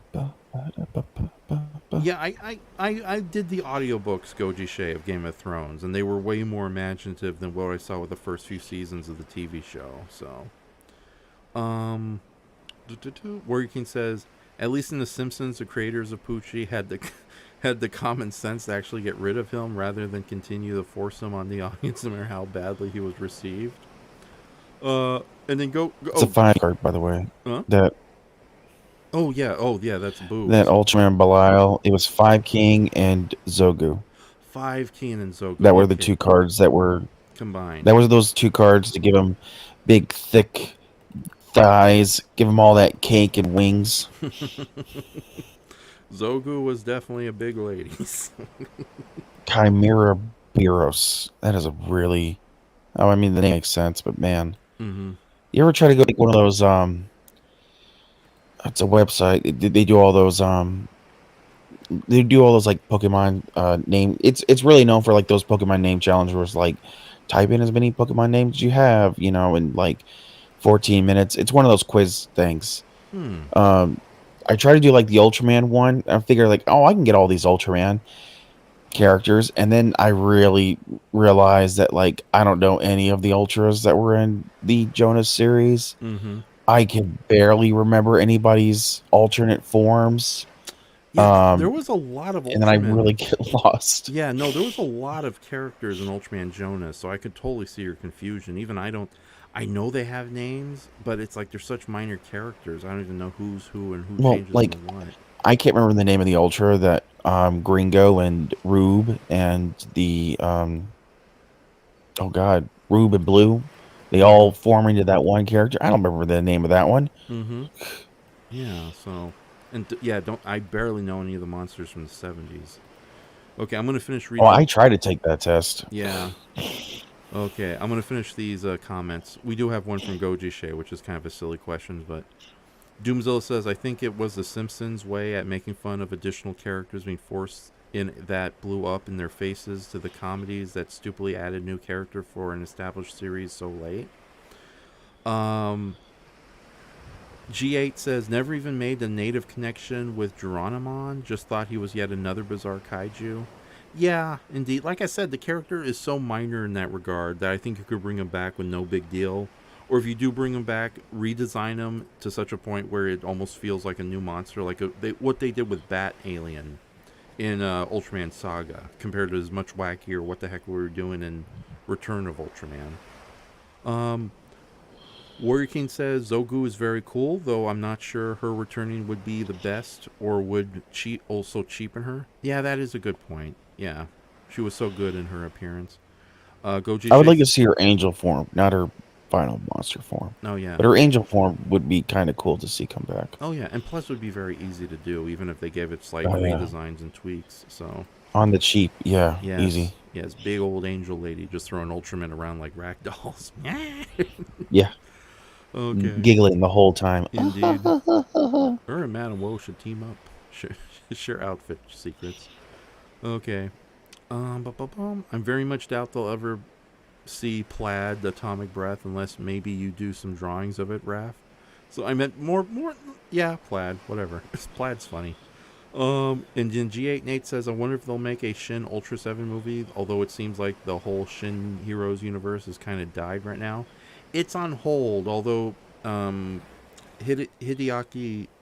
Anno, Anno, we'll just call him Anno for now. Yeah. It's too hard to pronounce his first name. Yes, and I'm too tired to be doing wacky Japanese names. So no offense to my Japanese friends. Hideaki Anno. His name's Anno. I don't care. Yeah, he says. They're doing a sequel to that Ultraman, whether it's an Ultra 7 one or not. Yeah, no, but they're doing a sequel. Yeah, no, he said that he would love to do a Return of Ultraman and really lean hard into the monsters as opposed to the aliens of Ultraman. But yeah, for now though, the Shin universe is a bit on hold because they did the 4 movies they wanted to do. Technically, if you count all the rebirth of Evangelion, that's even more movies. Evangelion. Ugh, God, so many dumb names tonight. I love Ultraman blah blah blah blah blah versus Godzilla blah blah blah blah point. Okay, now Goji Shea, I don't know if this is a serious question or a gag, but he asks us Pegula or Chandlar. Oh, which is weird because I got a bunch of those 500 series monsters and Chandlar was in it, but not Pegula. Weird. Which is weird to me. But maybe it's just them wanting to give, I don't know, wanting to get more of a character out there since they already had Pegula in the Shin Godzilla or Shin Ultraman. But yeah, it's Pegula all the way. Yeah, there's not even a doubt with that. Yes. No, Pegula, who is a weird mutant walrus creature. I don't know. Is he supposed to be a mutant penguin or a walrus? What was the explanation? I always just say always say he's a walrus. Okay. Yeah. We go the route with Magma. He's a reptile. Oh, what? Yeah. So, and that's not even counting Todora, who is just basically an alternate a big walrus from another dimension who lives in the clouds. Yeah. Like Santa Claus in Mexico. I'm really surprised they haven't taken the Pegula suit. Because usually after they have a monster come back a few times, they'll take that suit and they'll just, like they did with Naranga. After he showed up for a couple series, they're like, let's add shit to it and excuse me, make it into Magular for Ultra Galaxy DL. So why not? All you got to do is just repaint and put some damn ears on it, and then you got Chandler. I know in the old series they would recycle and redo the costumes, but in the modern shows they would just make brand new costumes separate from Megular and Naranga. I just think kids aren't really clamoring for Megular to come back. But yeah, they should get the existing Megalar costume, the existing Naranga costume, the existing Pagos costume, and do like an episode where it's all three of those monsters teaming up. So I wouldn't mind them um, repainting the thing and making Garanga again from Max. oh yeah, they could easily. Which is do that. weird because they made the Max monster first, and then they revamped it and made it into A Naranga Yeah, years later. yeah. So, but my thoughts on the whole Pagila versus Chandler thing. Yeah, Pagila is the more superior monster because that monster definitely has a much more epic threat feel towards it. In the sense that it's basically a monster that can freeze all of Tokyo if it wanted. Um, and with that said, I am glad that Pagula has made proper return appearances. Did he appear in an episode of Ultraman Z, or was it Trigger or Dyna? Oh no, Ultraman Decker had to return to Chandler, but I'll get to that in a little bit. But I know Pigula was brought back in several episodes, and of course there was his cameo in Shin Ultraman too, which was appreciated. But I also love how they took this because the two monsters are so virtually similar. I love that they took the new Pagula costume they made, and then just added the extra horns and brought back Chandlar. And while Chandlar is definitely a weaker version of Pagula in many regards, to the point that the two monsters are really not related outside of similar design / costume, I do love the surprise cameo they gave Chandlar in that one episode of Ultraman Decker. Like, yeah, he's only in it for a couple of minutes, but they really gave him a lot of pomp and circumstance. It's like, oh no, the lead villain has teamed up with Chandler. Is he in that? Yes, yeah, he shows up in like one episode, and while he's only in it for like 3 to 5 minutes, they really make a big deal about it. He chases after the hero, he breathes fire, he's given like ominous music and like a big fanfare too. So, and that's another thing I love Tubai Productions. It's like when they retire a costume, they'll do everything in their power to give the monster like a proper final episode. It's like the Kill Beam monster from Ultraman Mebulus. That costume has been around for a long time, and it was on its final legs. But I think there was an episode of Ultraman Trigger where they went out of their way and gave that monster one last hurrah by having a Kill Beam invasion, complete with a giant Mother Kill Beam, which was just like a jumbo-sized Kill Beam monster, nothing major. But yeah, I appreciate that they go out of their way to do silly things like that. So, or it's like that one episode in Ultraman Decker where you think the episode is just going to be them fighting Pagos, which is another dressed up Baragon monster from Ultra Q. But then the climax has them fighting like multiple underground monsters in a big surprise, and that was a way to retire. That was sort of their way to say goodbye to Teleston and the Twin Tails. And I think it was Gudon was in that episode too. So it was like all of a sudden the big surprise was it was a multi-underground monster rally. So was it a goodbye for the Telsidon suit? I think so, yeah. I know it was for the Twin Tails. Yes. I know the Twin Tails suit, which is it apparently was so bad they had to kind of keep it in silhouette and everything. Oh yeah. So I do love the idea that all these underground kaiju have teamed up to make their own little twin tail farm. So more bizarre stuff like that. So okay. We're growing twin tails. Indeed. So the charcoal gray is the default color for Godzilla, says Doomzilla. And then G8 Nate says Geronimon without the beard would be blasphemy. The other stuff they can touch but not the beard. Yeah, we need more monsters with beards. All right, Shin Go Ranger coming in 2071. Need more monsters with actual, and I understand from a suit making perspective, hair cannot be the easiest thing to work with. It doesn't work. It doesn't work well with your blast caps, and Yeah, let you alone know, which maintain. is Yeah. yeah. I mean, I'm surprised that the lion thing looked as good as it did in uh was it Decker? It was Trigger, wasn't it? No, it was in Z. It Yeah. wasn't Z. Yeah. Sorry. Oh, the big I'm open surprised. outlaw lion. I'm surprised it looked. It obviously didn't look as good as it did when it was first made for R&B, Mm-hmm. but it still looked. You could tell the hair was still Ooh. like Yeah. someone should have fluffed that out. Yeah. Haribos, the vaguely werewolf giant lion monster. Yeah, I know who you're talking about now. Yeah, Yeah. I mean it's got to be expensive to do hair on a suit, but Mm-hmm. you know, which is why like everybody's like, um, next year they're like, oh, they could use the King Caesar Final War suit for you know, and have it Mm, show up and fight Ghidra with them too. It's like, yeah. I don't think that's in very good shape. Yeah, not at all. And plus, like obviously, I think they're going to end up making a new suit for King Caesar. Because Mecha, I or do you think they're I going to? don't know. Yeah, because well, here's my question to you. They're definitely going to do a follow up, much as what they did with the Megalon and Jet Jaguar. But who's going to end up having the live action suit, King Caesar or Mecha Godzilla, and who's going to have the new CGI redesigned King Caesar or Mecha Godzilla? I Because don't know. yeah, I honestly don't know because I don't know if they would wait till 2025 to do a Mechagodzilla anniversary. mm-hmm. I mean, technically that'll be 51, but you could also argue that it's still technically 50 because of the movie. Yeah. Well, Um, Mecha Godzilla's anniversary is coming next year. yeah, Okay. but I mean, you could technically argue that it could be an anniversary in 2025 because Mechagodzilla 2 Mm-hmm.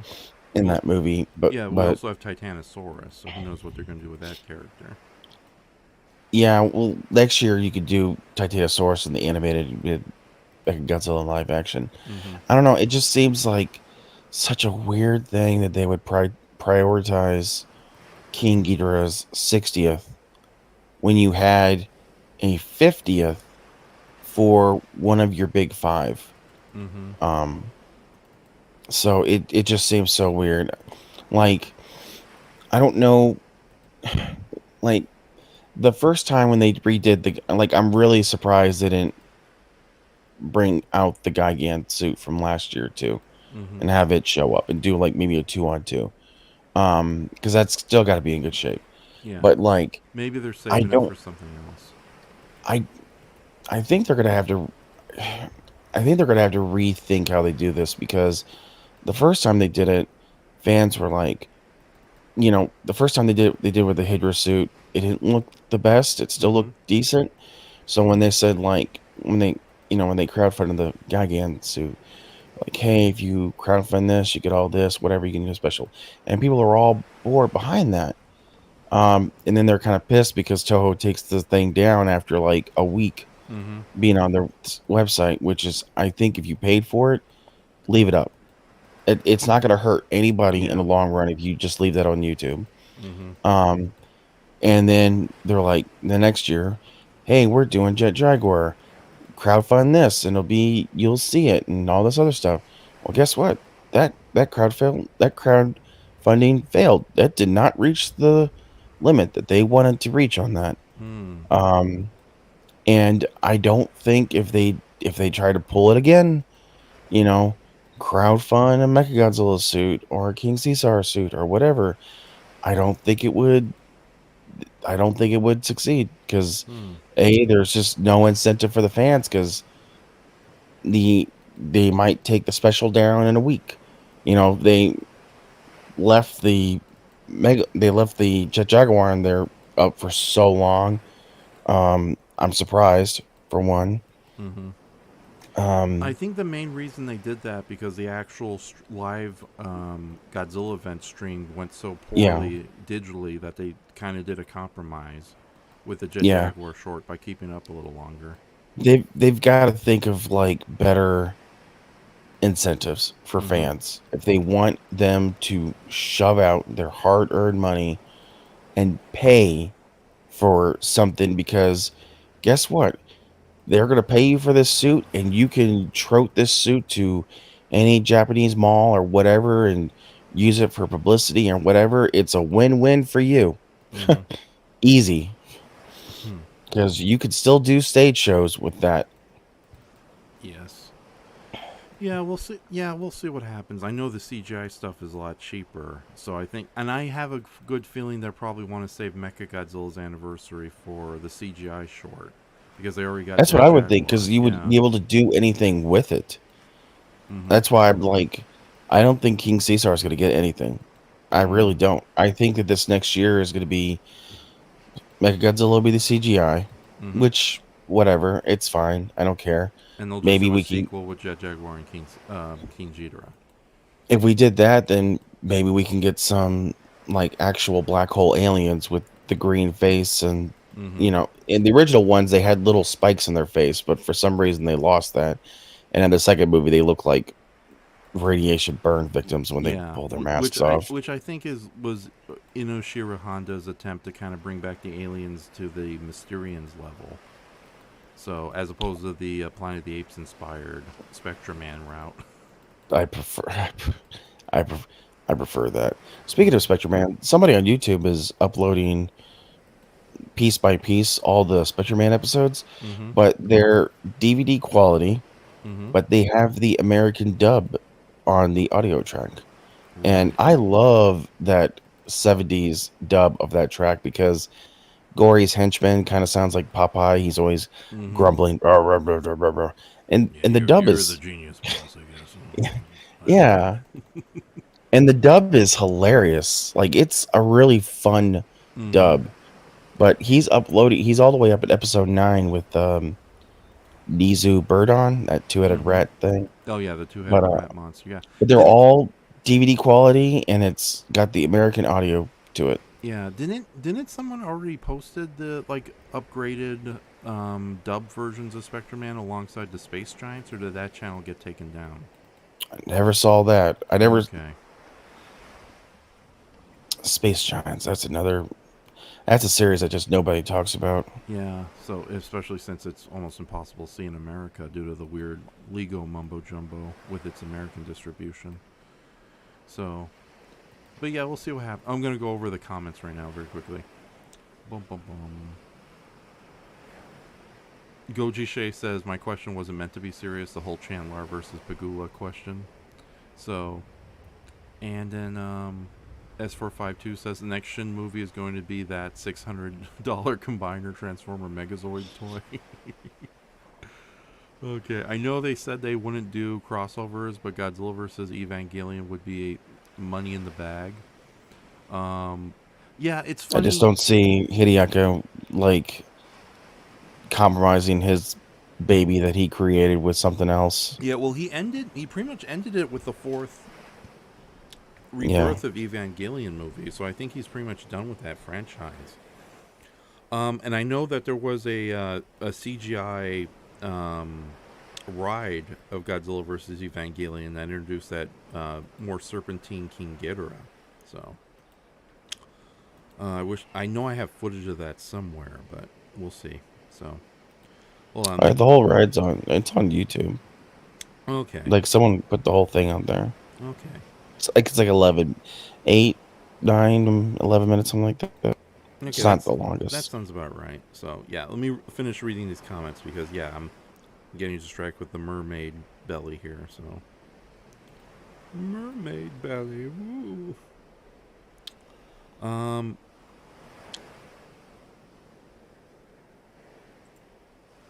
Okay, hold on.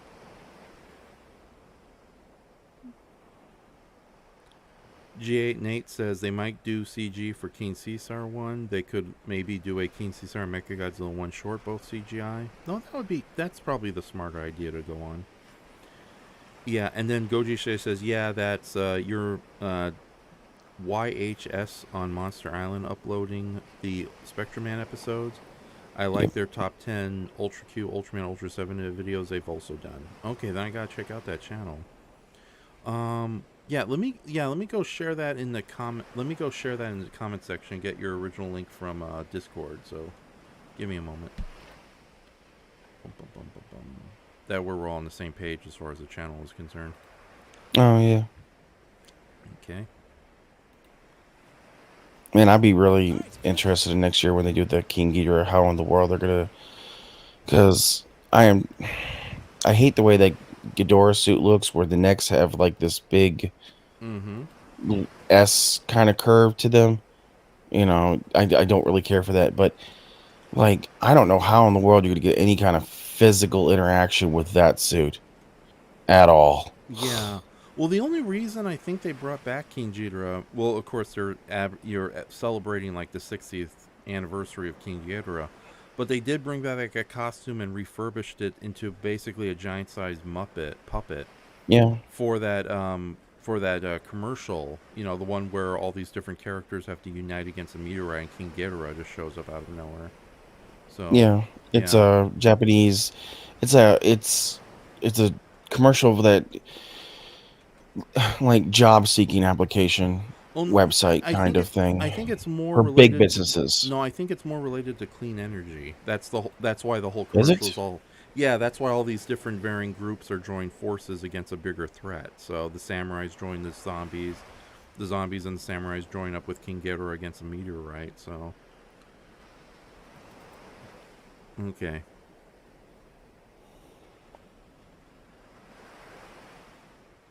Yes, if you scroll down on this link I shared from YHS on Monster Island, you'll see a playlist, created playlist for the English dub of Spectraman. So apparently they have 43 videos. So maybe they're just a lot of these are unlisted and they're just kind of sharing them one at a time publicly. So sort of like what I do with some of my videos. So. I don't think all of Spectraman was dubbed. Like it's 64 episodes, but when I bought a boot like 20 years ago that had the dub. That's when I first saw it. But unfortunately, the quality left a lot to be desired. It looked like it was kind of like filmed on a potato. Yeah, I bought like a really good dub DVD based on the videotape. So unfortunately, the guy who dubs it, who sold it at conventions, he burned it on really shitty discs, and the discs eventually stopped playing after a few months. So sucks. But I think there's only like 54 episodes. Like they didn't dub every single episode. Like they must have skipped some or something. Yes. Okay, hold on. I'm going. No, that's Spectraman. Okay. Hear the flash like a flame. Here's I don't know the words of the song. Yeah, I know. Yeah, it's a good song though. He will come and save the day, Spectraman. I know it's like he will come and stray the course from his powers, say the course. I think we're gonna play the Spectraman theme song at the end of the night.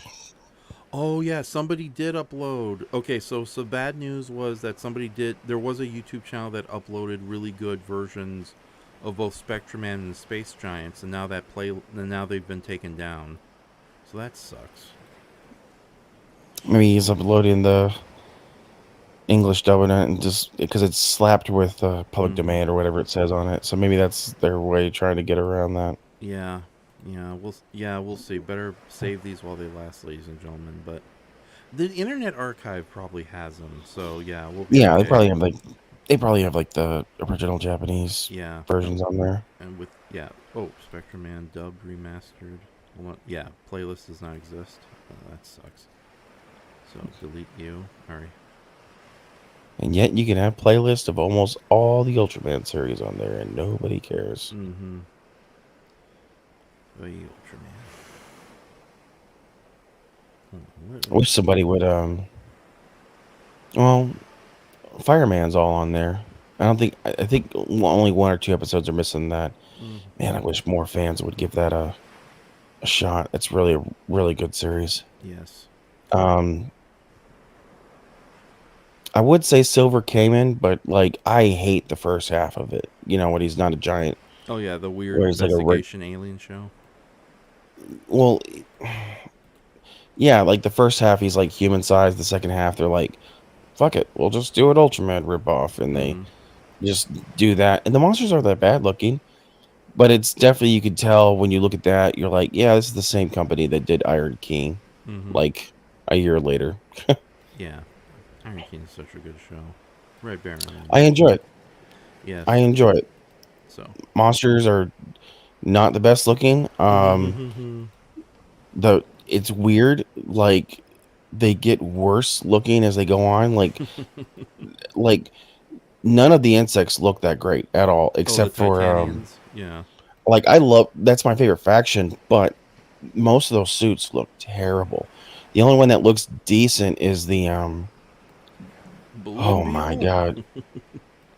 It's the first one that has like little tiny smoke jets in its side. It's like Kabutamans. It's that black and white beetle that's in the snow. Like Mm. it but like the queen version at the end is like, man, you don't look that good at all Mm-hmm. for being a final monster. Yeah. So no, not. Sometimes the weird ideas behind the Iron King monsters works great. Like the first two factions were just giant androids and robots. You can kind of keep that simplicity.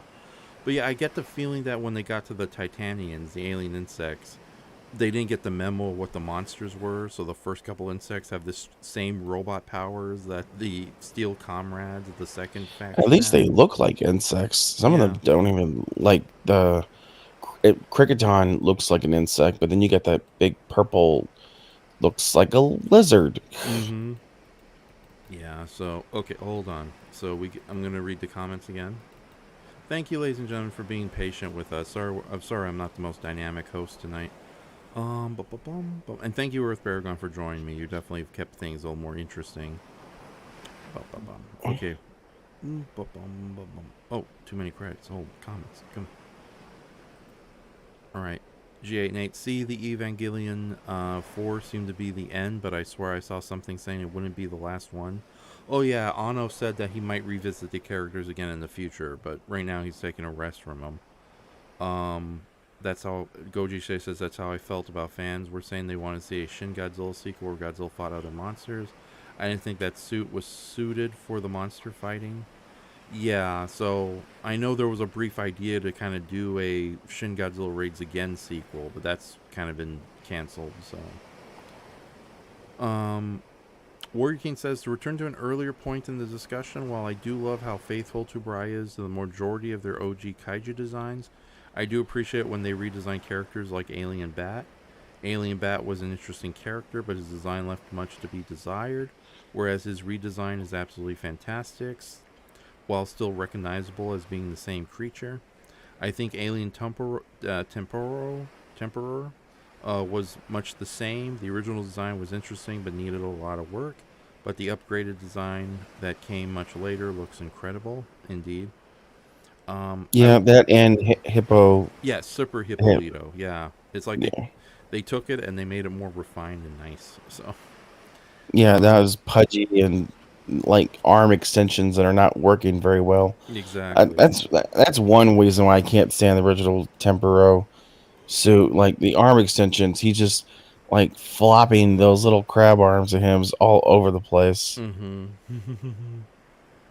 Okay, so also, oh wait, Goji Shay says I tried asking you this question for something a while ago, but you didn't answer. Raf EarthBaragon. EarthBaragon, if you'd like to answer too, why would your top 5?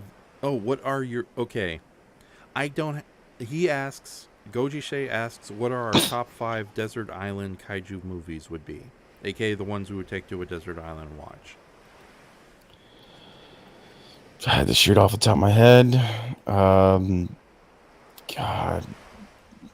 Okay, I get you said kaiju, so I can't really do You go monsters. go ahead and do like monsters. Like let's hope like if you want to do like non-Japanese giant monsters, by all means go ahead. But if it's like regular monster movies, I can see why that would be a problem. American version of 54. Mm-hmm. American version of Ghidorah three-headed monster, giant claw. Uh, That's two. well, no, Ghidorah three-headed monster, Godzilla 54 American versions, giant claw. God, try to think.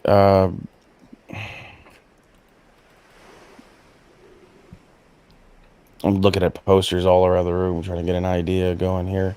That's okay. I'm drawing a mermaid's fleshy butt. I would have to say stuff like Seventh Voyage of Sinbad and Oh yeah, no. By all means, any giant monster movie, regardless if it's yeah, Japanese or otherwise.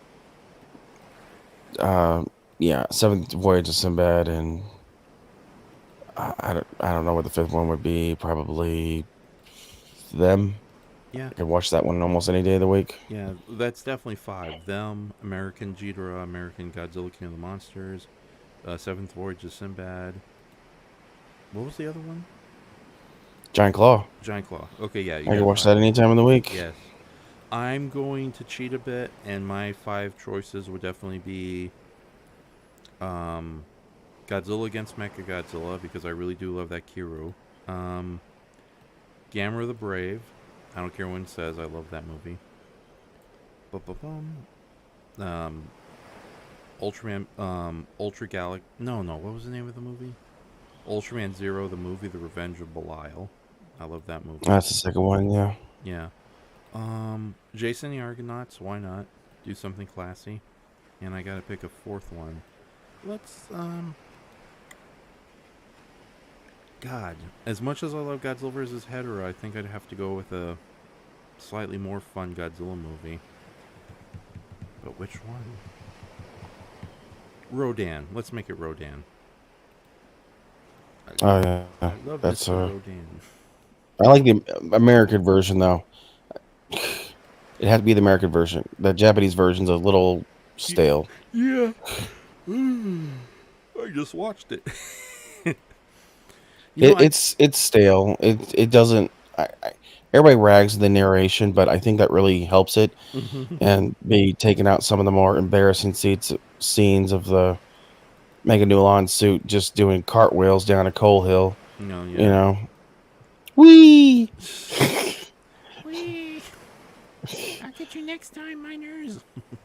And having the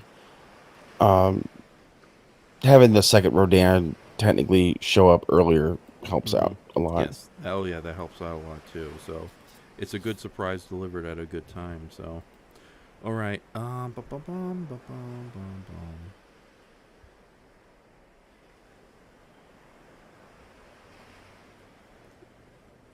Says, also EarthBaragon, I agree that I would like to see an ongoing Japanese Godzilla film series instead of a more one-and-done flicks. I am a bit tired of the trend as well. And then Goji Shea follows up Warrior King by saying, I too would like to see a new series of Godzilla movies with an ongoing continuity again. Same here, Shea says Doomzilla, the solo Godzilla films are starting to run its course.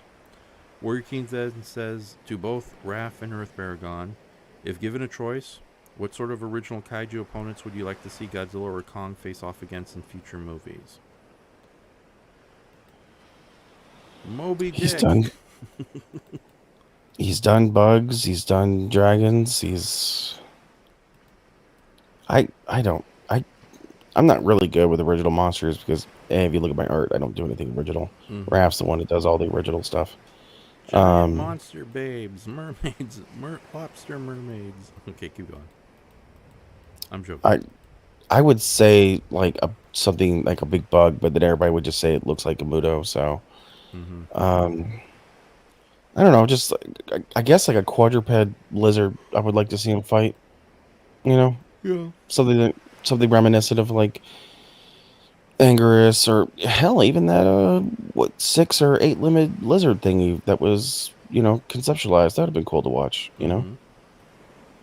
Okay, so, I would be more up to seeing like revisitations of lesser known Godzilla monsters, like what they did with Megaguirus. Like they took the Megagurons and they made a slightly new monster out of it. But the idea, it's an original though. Yeah, original. Yeah, that's the problem though.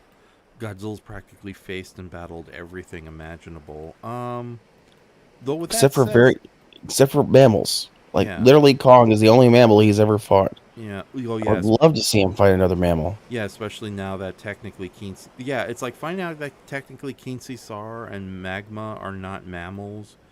Now I know how Hello Kitty fans felt when it was revealed that she's not a cat at all. It's just a woman in a costume. Oh yeah, that broke my ex's heart. I swear, I know. she was so. I will still think of her as a cat. Yeah, I think that was just the creator being a troll for a moment, because like all the other animals are still animals, but Hello Kitty is the exception. Weird. Okay, but yeah, I think like I know Moby Dick has made a cameo appearance in Here Be Dragons, the Godzilla comic, but I would like to see Godzilla fight some kind of whale-like monster. Yeah, animals that he's never really faced before, or maybe some kaiju based on lesser-known monsters from mythology. Godzilla's never really taken on an oni, never taken on a yokai, despite Gabra taking some design cues from an oni. So, yeah, as far as King Kong goes, the sky's the limit, because no offense to Mr. King Kong, as much as I love him, the vast majority of his rogues gallery is nothing but dinosaurs, dinosaurs, dinosaurs, and more dinosaurs. Son of dinosaurs. So there's a lot of cool monsters you can do with the King Kong franchise. So, but yeah, I think if you gave me a position in making actual new monsters for a kaiju franchise, I think I could come up with better ideas for Gamera. Because, like, you know, I love Gamera, but he's been fighting those same 5 monsters over and over again. So, Yeah. Yeah. Let me finish reading some comments quickly.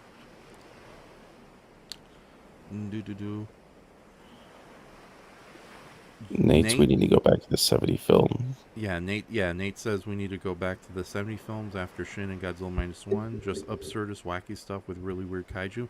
Yeah, I would love to see a return, like a proper Godzilla-based action comedy where they just go a little too crazy with it.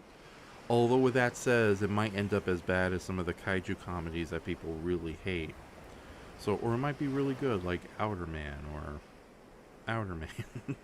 Or it might be really bad, like Lady Kong or Queen Kong. Queen Kong, or What to Do with a Dead Kaiju. Oh, wait a minute. We'll take the high road and they'll take the low road. Yeah, like So, Gihara, the long and dark-haired kaiju. That was a good mix between insane comedy and quality. So yeah, that's a good choice. Okay, and like Outer Man had some good elements, but I haven't seen Outer Man in ages. And the Great Yokai War movies are a good mix between scary and funny.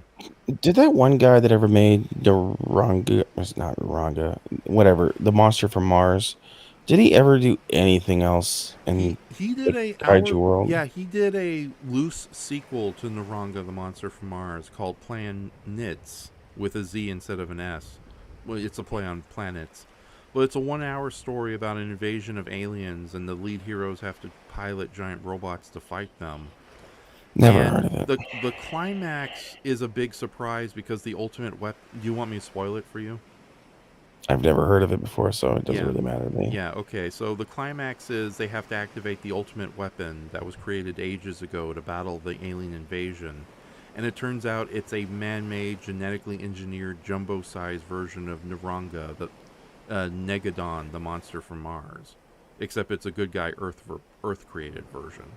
So it's a loose sequel to Negadon, Monster from Mars. So... Alright. Yeah. Comments? Yes. Whatever. Also, if you have the choice, which classic monsters would you like to see Godzilla or Kong face again? I really think I would just like to see Gigan or Destroyer. That's pretty much it. Mm-hmm. Just either one of those. Yeah. Well, I'll go back to my original answer. Like, take some of the more lesser-known Toho monsters and give them really cool updates or semi-new characters. You know, it's like I think you could really make like the space amoeba monsters, really give them a really neat update, or like maybe do like a more nightmarish version of the Skeleturtle as a full-on monster. So, okay. That would be Zaza's dream right there. Yes. Okay. I'm still holding out. Oh yeah, Nate says still holding out hope for a return of Varan. Yeah, let's give Varan a return, a proper return. So, I would unironically like to see an adaptation of Bride of Godzilla, says Nate.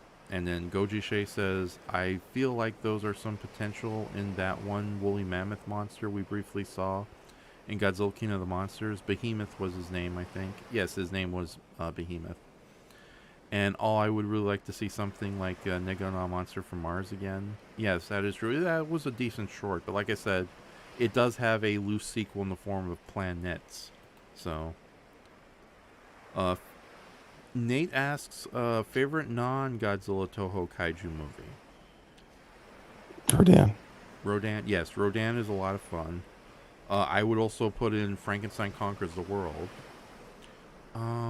What else? Yeah, another Toho. Rodan just has a really good pacing because the movie's literally um, an hour and 12 minutes long, Yes. and it is just so at least the American version, it is so tightly edited and cut down. Mm-hmm. It's such a simple watch. Yes, I'm a big fan. I'm also a big fan of Frankenstein Conquers the World. Um, and also I think Space Amoeba is kind of a fun movie once you kind of go in with low expectations, expecting it nothing to be too special. Oh yeah, when you start seeing that droopy eyed Yeah. cuttlefish just walking around. So I'm a tree and a play. What else It is? starts off so strong too, with Yeah. like, you don't know what it is, and then when he kind of attacks the guy inside the, like, that's a really nicely done scene when he's like on top of the hut, just all of his arms going in there. It's like, I'm gonna get you, Mm-hmm. and then it just goes downhill from that part. Yeah. No, I think the movie is still fun throughout, but yeah, once there is like a big dip in energy Oh, once Gezora is gone. So. I don't know. I don't know about if it's a dipper energy. It's just because like the Ganam's parts are good, like Mm-hmm. him chasing. Because Ganam's looks amazing. No matter what anybody says about that movie, that suit looks amazing. Mm-hmm. Like it puts the Ebera suit to shame. Because I know that's what the guys that designed it. We They're can like, do better. well, F they were, you, old man because Subraya.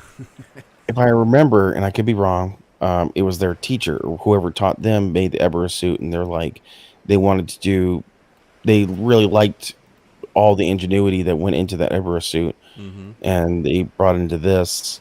So like when not Ebera, when Ganams is chasing them through the forest, I think it's a good scene. It's Mm-hmm. cool when he falls down and he explodes. It grinds to a halt when Gamabos comes up there and just chases him into the cave. It just kind of scratches at it for a little while. I get shades of Varan at that point, you Mm-hmm. know.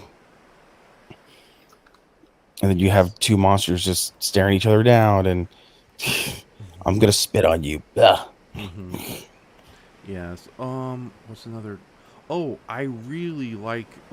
Granted, I know there's a big argument that it's blasphemy to praise one of the American versions of these movies, and it's not really a giant monster movie. But I have to give big props out to the American version of the Human Vapor. It's like if the Human Vapor ever gets a proper re-release, I really hope that they have both the original Japanese and American versions on the film. I So have, I downloaded off of Internet Archive of that. I've just never just sat down and watched it. so yeah, both the Japanese version and the American cut of the Human Vapor are very different films because the American cut of the Human Vapor does the Invisible Man thing where it's told completely from the point of view of the titular villain, whereas the Japanese version it's pretty much a police procedural movie with no supernatural elements until halfway into the movie where all of a sudden they decide to reveal the Human Vapor and it just feels like it comes in a little too late. But I really do like the direction they do with the Human Vapor in the American version. So like having him narrate the whole story and be started with him and end it with him. So it's a much stronger watch in that regard. But yeah, that's just my that's my opinion. So How um would you, how would you say that movie holds up? Like one of my, there's a poster in the center of my wall where it literally has like 1, 2, 3, 4, 5, 6, 7, 21 posters inside of it. They're all 8.5 by 11. So it's a mhm. big giant collage. All the outside ones are like Mummy, Frankenstein, Werewolf, whatever movies from like the 50s, an 80s version, and a modern 2000 version. And the very center of it, I have the Toho, you know, what is it called? Radioactive Human, or Yes, their trilogy. yeah, the mutant human, transformed human. Yeah. How would you, what would your opinion be on uh you know worst to best on just those three: Metico, H-Man, Human Vapor? Mm, I can't comment because I've never actually sat down and yeah, forced myself to watch Human Vapor. Yeah, no, I would definitely recommend the American version of the Human Vapor. When Matango was the other one you said? Yeah, Matango and H-Man. Those are the three mutant trilogies from Yeah, Toho. I hate like I know Matango Attack of the Mushroom People is a greatly beloved movie, but I kind of find that one a little on the boring side. It's It's overrated. yeah, like I appreciate it exists. I'm glad it's made such a big impact, and we need more movies based on the works of William Hope Hodgson because that was like Lovecraft if Lovecraft was a more romantic fantasy writer. But yeah, I think that movie's a little on the boring side. I've tried watching it multiple times and it just never got my interest. So Um, is the H-Man, really. I yeah, mean, I the actually monsters don't do a whole lot in that. yeah I actually kind of like the slightly sleazy real world nature of the H Man. I would love to remake it. But yeah, I think H Man would come in second, and then Human Vapor would come in number one. But that's the caveat; it would be more so the American version. If I If you ever remade the H-Man, there'd be a lot more nudity. It'd be a lot. It would be just a nightclub. They'd be strippers. no, it wouldn't be strippers. Am I that nakedly obvious? The zing. Okay. There'd still be musical numbers. If I had to rearrange the listing, I think because of the weird nature of the American and Japanese versions of the Human Vapor, with the Japanese version being kind of boring, that would probably go at the bottom. Actually, yeah, I'll rate it like this: Japanese version of the Human Vapor at the bottom, Matango at the number three, the U.S. version of the Human Vapor at number one, and number two, I think I'll throw in the H Man. So that's the way I would do it. It's Columbia that did the dubbing for H-Man, wasn't it? Yes. Yeah, So. I figured. Yeah, because it's on that same stupid. Mm-hmm. It's on that Mothra and Battle in Outer Space Yeah. DVD. Okay. And I also am a big fan of Battle in Outer Space, even though technically there's no kaiju in it at all. So, I but enjoy the movie, but god damn, that musical number, bum, ba, da, bum, dun, that just plays relentlessly. mm-hmm. And that final, it plays the entire damn ending fight. And that fight goes on for like 10 minutes. It is not a short space battle. Yeah. But How many times can you use the same shot of the ships flying towards the screen? Golly. yeah, it lasts so long the Natal mothership gets bored and attacks Tokyo. Golly. That is I thought like the Mysterians one was long, but mm-hmm. at least different stuff was happening in that one. Mm-hmm. It's just like they remember like, hey, we made that Mysterians one like almost 10 minutes. We could make this long one longer. Yeah, but don't we just have just airships firing lasers at each other? Mm-hmm. Yeah, but screw it. People like that. At least the Mysterians one had different stuff happening, like the mm-hmm. Mulgara getting crushed by the Markolites. Markalite cannon. Yeah. God, I would love to see the Markolites come back, but as like as giant drone robots, so that way you can have the super vehicles, but throw in the giant robot wackiness in there too. I would love to see the Alpha and the Beta come back. Like, Yeah, are they supposed to be all metal? I know they're supposed to be blips, but are they actual blimps or is it like a metal blimp? I always assumed they were just like super jumbo jets, but yeah, I'd have to Yeah. rewatch the movie now. Okay, there we go. Now I have a reason to revisit the Mysterians. Like, Cool. I would love to see the Alpha and the Beta. Like that out of all like The super Toho vehicles, yeah. robot like super vehicles, like everybody's like Super X, Super X3, Super X2, Garuda, Go Tango. Mm-hmm. Even hell, even the Raw from the Actricon movie. I think it's called the Raw, and that Yeah. Yes. the anime movie. I think it's called Oh Raw. yeah, yeah, yeah. I forgot about that. So. Oh, that looks badass. I wish they would. If you're gonna bring back the Gotengo Mm-hmm. from Actragon, which and I wish they would just recall it Actragon and just stop calling it that. Mm-hmm. Um, man, design after the anime one because that one looks good. Yes. Okay. Let me check the comments. Oh, here we go. Goji Shay asks, "Do you prefer Frankenstein Conquers the World over War of the Gargantuas, Raph?" Yeah, just I've come to reappreciate War of the Gargantuas, but I've always preferred Frankenstein Conquers the World a lot more.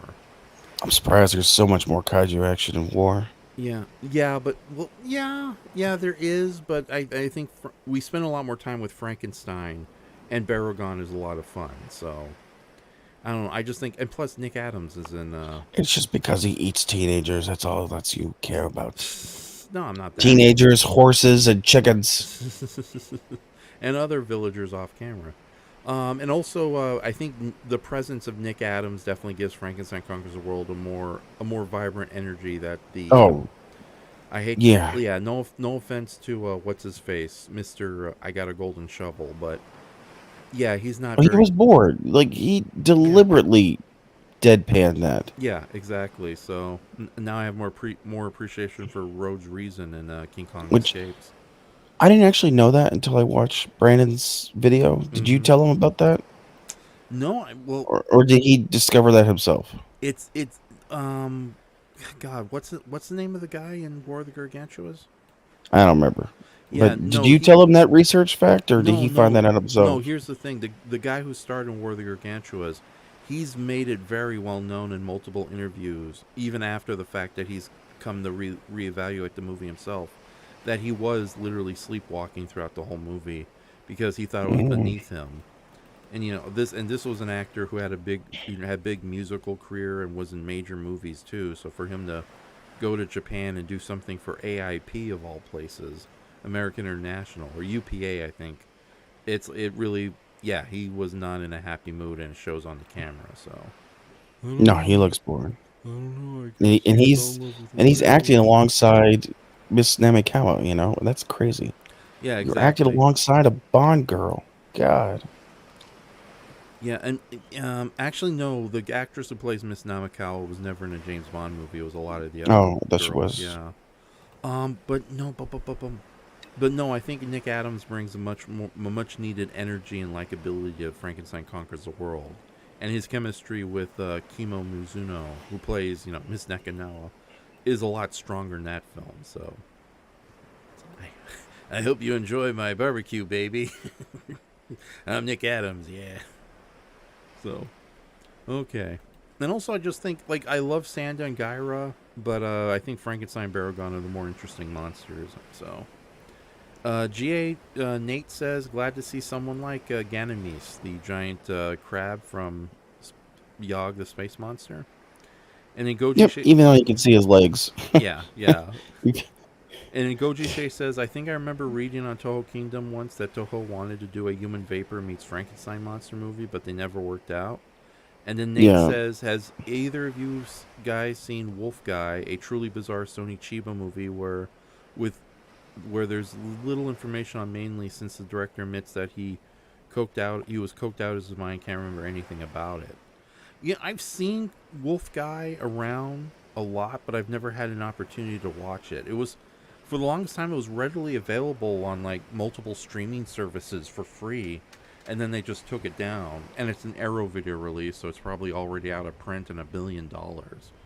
So yeah, I'm not. Never watched it. Yeah, never seen Wolf Guy. So I do know that's like a late 70s werewolf. Well, more of a Japanese werewolf not werewolves, but the Japanese mythical version of a wolf who can take on a human form and vice versa. Sort of like what they did with the really good anime movie Wolf Children. But of course it's a late 70s movie, so there's a lot of crime, violence, and sex in it. So, I also read about that in the Lost Film book. Apparently, it was just never moved forward with whatever reasons. What, the Wolf Guy? Guessing that was in the Nate on his next comment. Oh yeah, talking about the Human Vapor thing. Unless that was John LeMay's book. Yeah, I still need to read that book. They're very good books. I could definitely get the mutated edition is a big help, and also the Lost World of Tokusatsu. It's like it talks about all the other. How many books has John LeMay done? Is it 3 now? Too many. Too many. Yeah, too many. Yeah, that's not counting he's done tons of unmade books, but he's also done tons of books on cryptozoology, Western old West mythology. Really, so, Yeah. That's cool. Yeah. Oh yeah, like I watch a lot of cryptology yes, prehistoric videos. monsters of the old west and whatnot. So, Oh, the lumberjack tales and stuff like that. yeah, but yeah, A and also giant whale that can slide down a mountain and eat you. no, like actual dinosaurs and other prehistoric Oh, monsters showing up in Wild West America. So like okay. giant like kaiju-sized Giplodons in Mexico and pterodactyls in the Civil War. So Oh, okay, so but yeah, he also did a book about witches in New Mexico. I'm getting that from my mom for Christmas. She's a New Mexico girl and she loves witches. So boom, it goes perfect. this Um, book was written just for you, Mom. yes, but yeah, no. The interesting thing about Frankenstein meets the Human Vapor is that it was supposed to be a more traditional version of like the Boris Karloff Frankenstein monster. So it's a different version of Frankenstein than what we eventually got in Frankenstein Conquers the World. So, and it would have been a talking, intelligent Frankenstein monster who goes into a brief alliance with the human vapor, along with the mad scientist who brings the Frankenstein monster back to life. But eventually, all three parties come to blows at the end.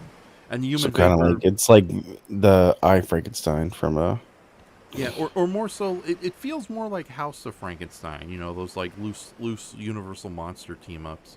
Except this time you have the human vapor who wants his girlfriend brought back to life.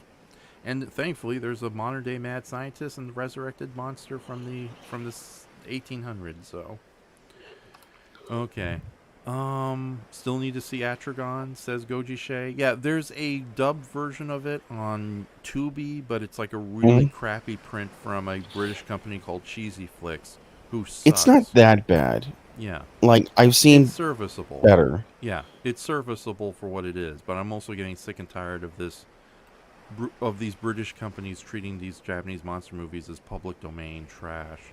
But hey, if you want to see Atragon, it's available on Tubi. It's Sadly, also on it's also on Internet Archive. So oh yeah, if you want that to, and the anime version. yes, okay, Internet Archives to go too. I made a really weird discovery on Tubi last night when I found out about the Doctor Who episodes. They have Warlords of Atlantis on it now, except it's a crappy pan and scan version, not the widescreen version. So I'm guessing it's another bizarre bootleg version of it from some British company. But yeah, Warlords of Atlantis seems to be available in America now. And it's weird too because a couple of months The ago, Doug Look the Doug but you yeah, the said Doug Doctor McClure Who. Warlords of Okay, Atlantis. before you preface it that with Doctor Who, and I was trying to think of a Doctor Who episode called that. Oh, there's tons of episodes where he goes to Atlantis. No, but I was trying to think of one called Warlords of Atlantis. I knew of the Doug LaCar movie with the big giant octopus and Yeah. the Mm-hmm. snakes that look almost that give the sock puppet from the sea serpent a run for their money. Yeah. So yeah, but no, Warlords of Atlantis is available on Tubi, but it's not a very good print. So much so that I think I'm gonna play if I can find my widescreen digital copy that Brendan gave me. I think I'm gonna do that as 1% Weird Night. God, if they ever made a good print copy of the sea serpent, I swear I would get everybody to buy that. I know. Well, give it time. I'm shocked that there's like a Blu-ray super edition of Yeti Giant of the 20th Century on Tubi, Oh yeah, and I'm so I'm happy. waiting for Tubi to.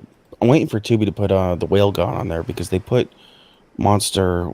Wagner Week, yeah, Yeah. yeah, which I regret getting 2 copies of that movie. I thought it was going to be rare, and then all of a sudden, hey, it's on Tubi and YouTube officially. Boom. You assholes! So, damn USRS Entertainment. And then they announced that Great Yokai War Guardians is coming out. It's like, fuck, damn it, I got to buy more from you. Shit. Have they released the whale god yet? It hasn't been printed out yet. No, I think that's still They're still doing pre-orders. yeah, it's still on pre-orders. So, okay, hold on. I got to save the mermaid. Hey, I did a lot That's of not. work on her. It's not a bad one. Oh, the mermaid? It's better than I thought. No, the whale god. Yeah, I know it was. I know there was like a raw version on YouTube for the longest time, but I'm gonna save until Yeah, I it was see. split into half. It was split Yeah, into two yeah. parts. I'm gonna wait until I see the subtitled version when it comes out. But yeah, knowing our luck, it's gonna be on Tubi for better or for worse. So That's not. That's not terrible. Yeah. Okay, it's a All good you got thing. to do is just you have your DVD recorder, and they make Mm-hmm. um not advocating for people to do this, but this is just out there. You could do this. They make converters where um you can put your US one of the ends of the converter is a USB port. The other is an audio video port because most of your DVD recorders have audio video port, Mm-hmm. and you can record off the TV. So you can go to one of your streaming sites and you can record it straight onto a DVD. You're gonna have to send me information on that. So, but not here. We don't get in trouble with the feds. So, Yeah. okay. So hold on. I gotta save. Make sure I got everything saved with the mermaid here because I'm getting too tired to be doing artwork anymore. Okay. I would I'm glad I finally got back into making some artwork. That Monster X one I did it because it was part of a card that somebody wanted, Mm. and then because I do everything separately, kind of like how you do, Mm-hmm. like all the characters, I usually do like their own individual Yes. sheets and stuff like that, so I can actually remove them and use bits and pieces of them for other artwork. Mm-hmm. Um, so because that's what I did to his. I did his as a big giant piece with multiple monsters in it. I was like, I could take each one of these monsters, put them on their own card, make a new background, ta-da, new artwork piece. Nice. Instead of like blowing my load into just one piece. Mm-hmm. Okay. Yeah, I agree with you there. Yeah, But I would it's never. I have no inkling to ever draw Monster X again. no. Goddamn, that Yeah. was tough. Not a fun design. That's definitely a character I'd rather do as just inks and have you live trace it as opposed not do the inks all over again, but just a Inks simple. or just like a face, like a Yeah. portrait. Yeah. Like screw doing anything from like the nipple down area. Mm-hmm. Yeah, Just it's like shoulders and a head. I know I did a piece of artwork for you based on the deadly creature below, the big seaweed guy from Voyage of the That looked Bottom really Sea. good though. Thank you. Yeah, I'll bring it up on the screen as reference soon, but I'll let everybody bask in the glory of Golly Theodora. She's almost done. I still got to do a couple of little If things you with want, her. if you really wanted to do like a really tough monster from that series, you do that underwater spider thing. Oh yeah, Jesus, that is a complicated, ugly, colored mm-hmm. design Yeah, thing. but a fun monster, one of their best ones. So the It aquatic looked better in erosion. Lost in Space. Yeah, not really. And No, then because it was made for Lost in Space first. yeah, No, but was it? it It looks was. it was made for Lost in Space first, but I think it looks way more dynamic in Voyage of the Bottom In the Sea. water with its fur Yeah, waving. It yeah, looks terrible. And by the time it made it over to Gilligan's Island, I tell you that, oh yeah, I was about to mention the Gilligan Island episode. So, killed by a freaking pigeon. hmm well, you see, Gilligan, spiders and birds are natural enemies. It's too lame. Shut up. Have a coconut. So, Goji Shay says, I'm going to read these comments. Goji Shay says, oh, wait. G8 Nate says, gotta bounce, fellows. It's been a blast. Catch you next time, and thanks for Nope, answering my questions. Yes, Nate. It was nice that's to have you fine. around. Yep. And yes, Nate, there was a Atragon anime loosely based on the original novels that inspired the movie. From 1990s, it was released by AD Vision. The DVDs should still be relatively cheap, but you can usually find that anime on online with ease. So, The uh, Mew people in that are much better. Their big yes, giant gravitational lenses are such a cool thing. yes, there's no monsters, but a lot of really cool super weapons throughout the whole thing. Um, Yeah. what else do we got here? Gojisha says, "Oh, and Latitude Zero, though I've heard that one's really mixed in terms of quality. I like Latitude Mm. Zero, but it definitely is a mixed bag, and it's not exact like it's a movie that in theory sounds like it's going to be a fun party movie, but then when you watch it, it's kind of a slog to get to. Though I do deeply appreciate that Toho decided to make a big pulpy um, Republican serial style superhero film, even though it doesn't exactly work in some regards. So, Yeah, but it's that that lion costume looks terrible, and mm-hmm, the Batman copping a feel on the mm-hmm, female actresses, and mm-hmm. the rat costumes, and I know, and it's like, oh god, what was like that really weird creature effect? The guy from Damn, I forgot. Oh, Joseph Cotton. Yeah, that was the scariest puppet of all. Oh yeah, the flamboyant Mm-hmm. man. I'm Yes. over 800 years old. Look at my chest. Look at my ascot and my chest hair. Indeed. So, in this world, we all are naked and young. I would probably say out of like all the classic Toho films, that is probably my least enjoyed. Like Gorath is a slog to get through because it just builds itself up into the end Mm-hmm. effects, but it's far better than Latitude Zero. Mm, Almost anything is better than Latitude Zero. interesting. So, okay. Russ Tamblin's The War of the Gargantuas guy, says Goji Yeah. Shea. Yes, yeah, okay, Russ Tamblin. Because I kept thinking it was something like Scott Mablin or something like that, so. Alright, and then Goji Shea says, EarthBaragon, since you also seem to be a Doctor Who fan, what are your favorite Doctor Who stories and doctors? Oh, I wouldn't say I'm a Doctor Who. I'm not. I wouldn't really say Doctor I'm a Who? big fan. I've just seen random episodes here and there, so I really couldn't comment. Like I, the only time, really, the only episodes I've seen are the ones where like Nash would review from that guy with the glasses, like Mm-hmm. way back in the day Yeah. before he turned into just this big pompous ass, and I couldn't stand him, so I stopped watching. Mm-hmm.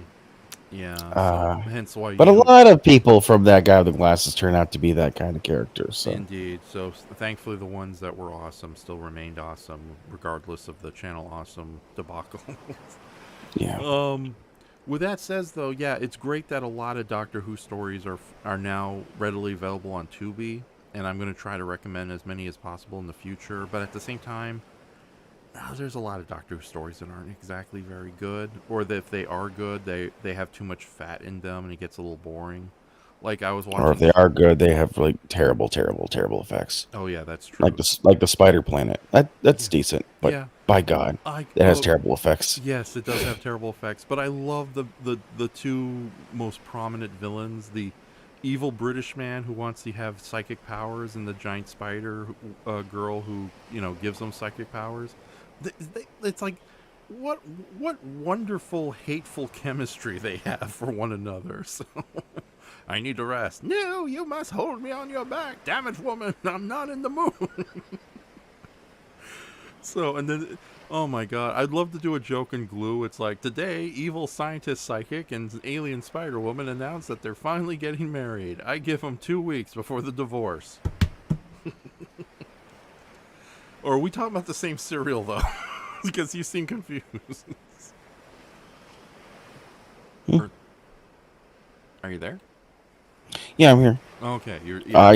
It's the same cereal. Mine's the black and white one I'm talking about.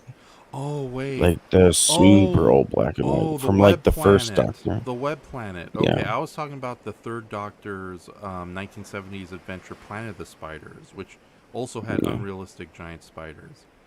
No, the Web Planet, yeah, that has the Zarbi, the giant ants. That's what you were talking about, right? Yeah. Okay, sorry about that. We got our Doctor Who's confused. Okay. Yeah, it's like I said, most of the ones that Nash reviewed before, Mm-hmm. Yeah, he did talk about the Web Planet. The Web Planet, it's a serial that I give A for effort and adorableness because they were actually trying to do something very ambitious. But I can see why a lot of people don't like that story because of just how, like, the soundtrack, like the,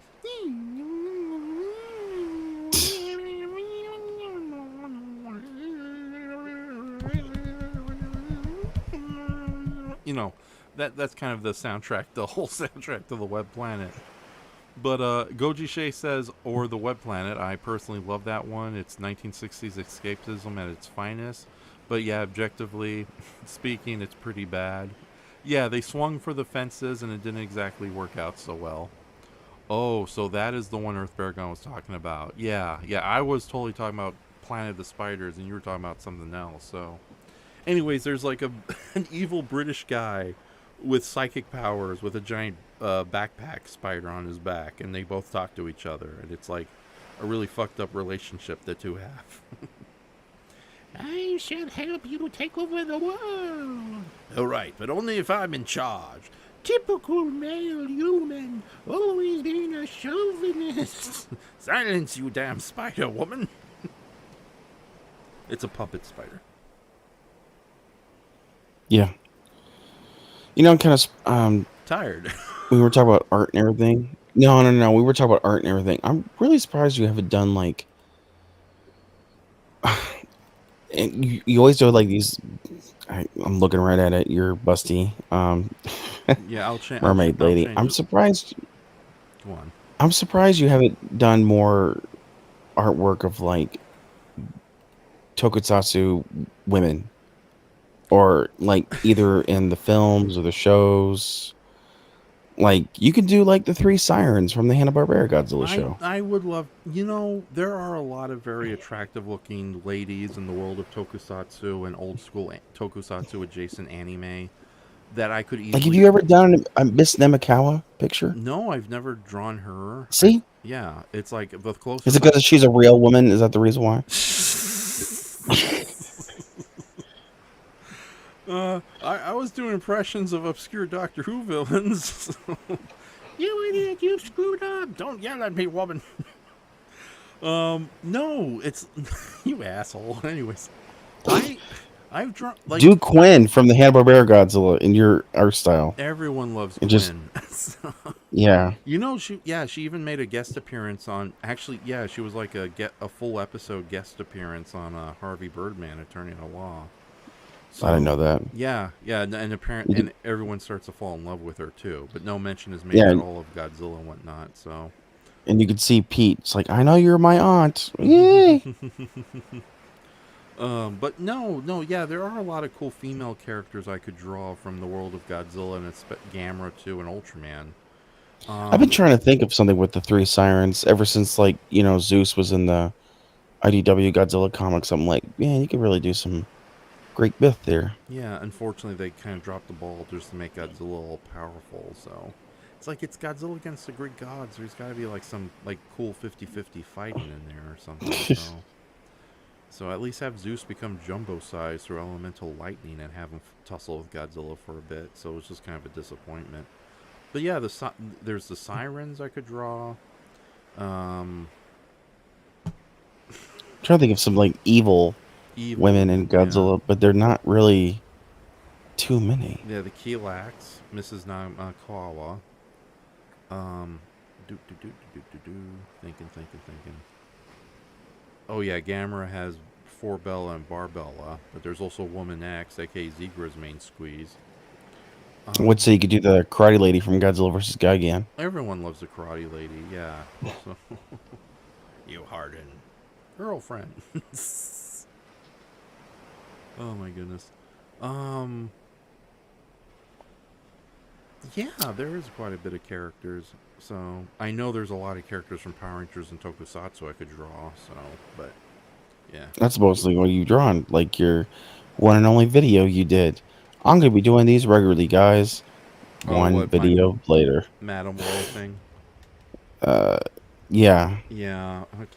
I know I should get back to that. See, it's not fun editing YouTube videos, is it? It sucks. No, it's not. Yeah, especially when you don't have the right equipment. So, but like, everybody's like, you're kind of in the boat with me.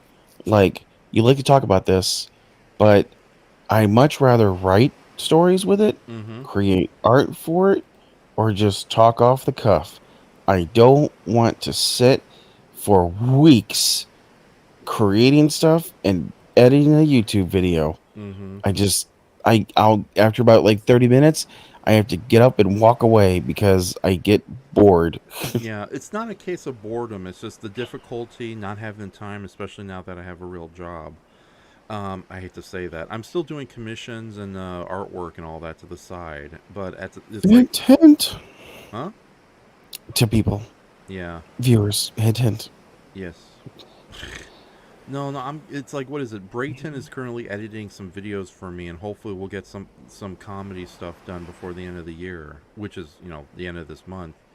But yeah, I got to consider doing some simplistic kaiju-related videos because like I'm going to be uploading my list of giant monster films on my blog because I'm not happy with the way a lot of giant monster movie lists are presented online.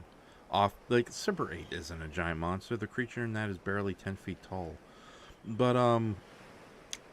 But yeah, that it's like Oh, Clover's on every one of those lists too. mm-hmm.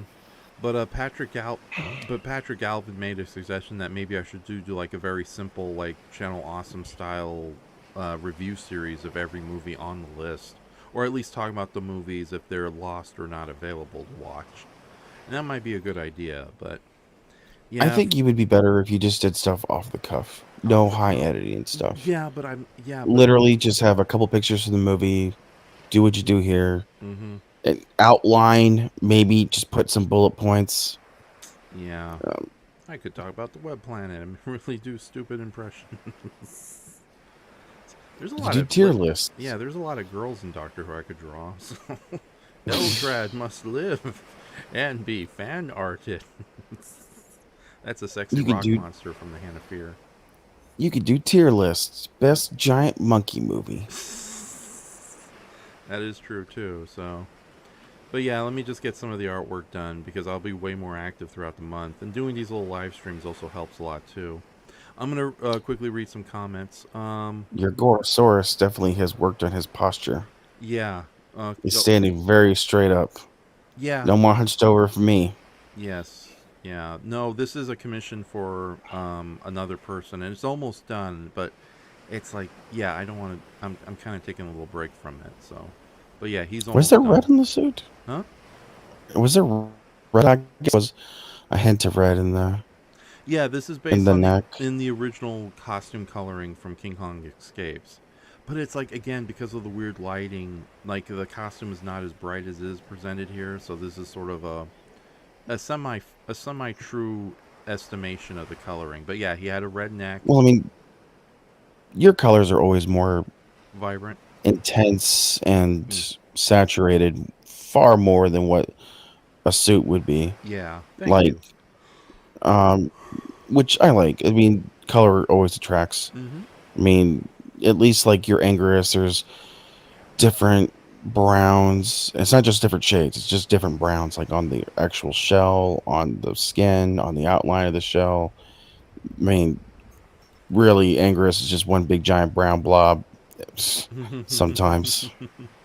Yeah, it's like I've always drawn him with like kind of a grayish green skin and those bright blue eyes he got after destroying all monsters. So, oh my goodness! But hold on, I'm seeing what other artwork am I doing recently that I can share with you. No, nothing major here. Hold on. Boop, boop, boop, boop, boop. Can't share that. Yeah, I got one piece that I drew it for a story that's gonna get posted on TK one day. Mm-hmm. And I was like, man, I really worked my butt off on it. So I was like, I can't share. Yeah. Oh, here we go. Photoshop the hell out of these. Oh, might as well open these guys. Okay.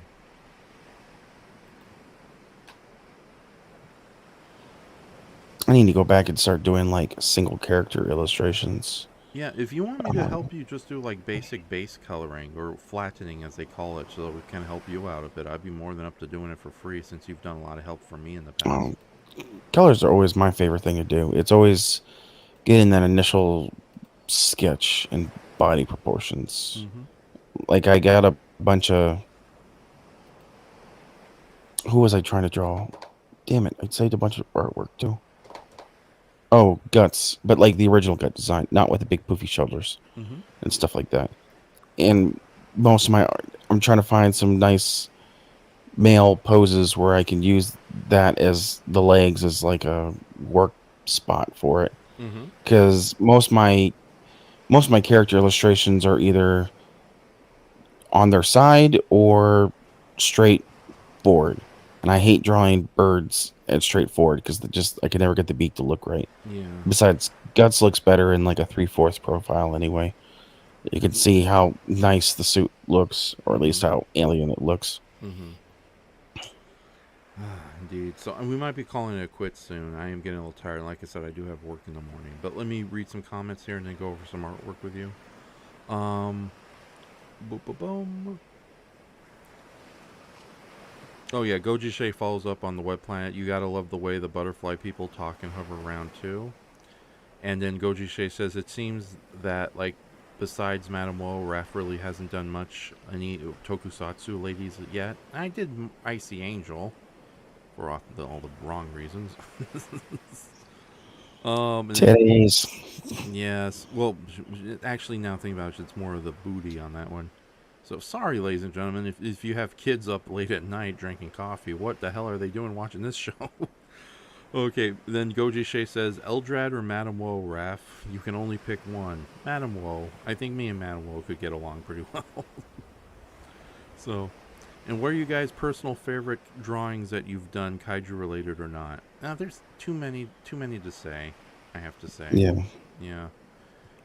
I mean, when I did a full body picture of every single one of the original Ultraman monsters and put it all in that 127 layer freaking, it almost my computer couldn't do it now. The drives are all out of date and everything, couldn't handle it now. But when I made it, it was able to hold it up and not crash and burn.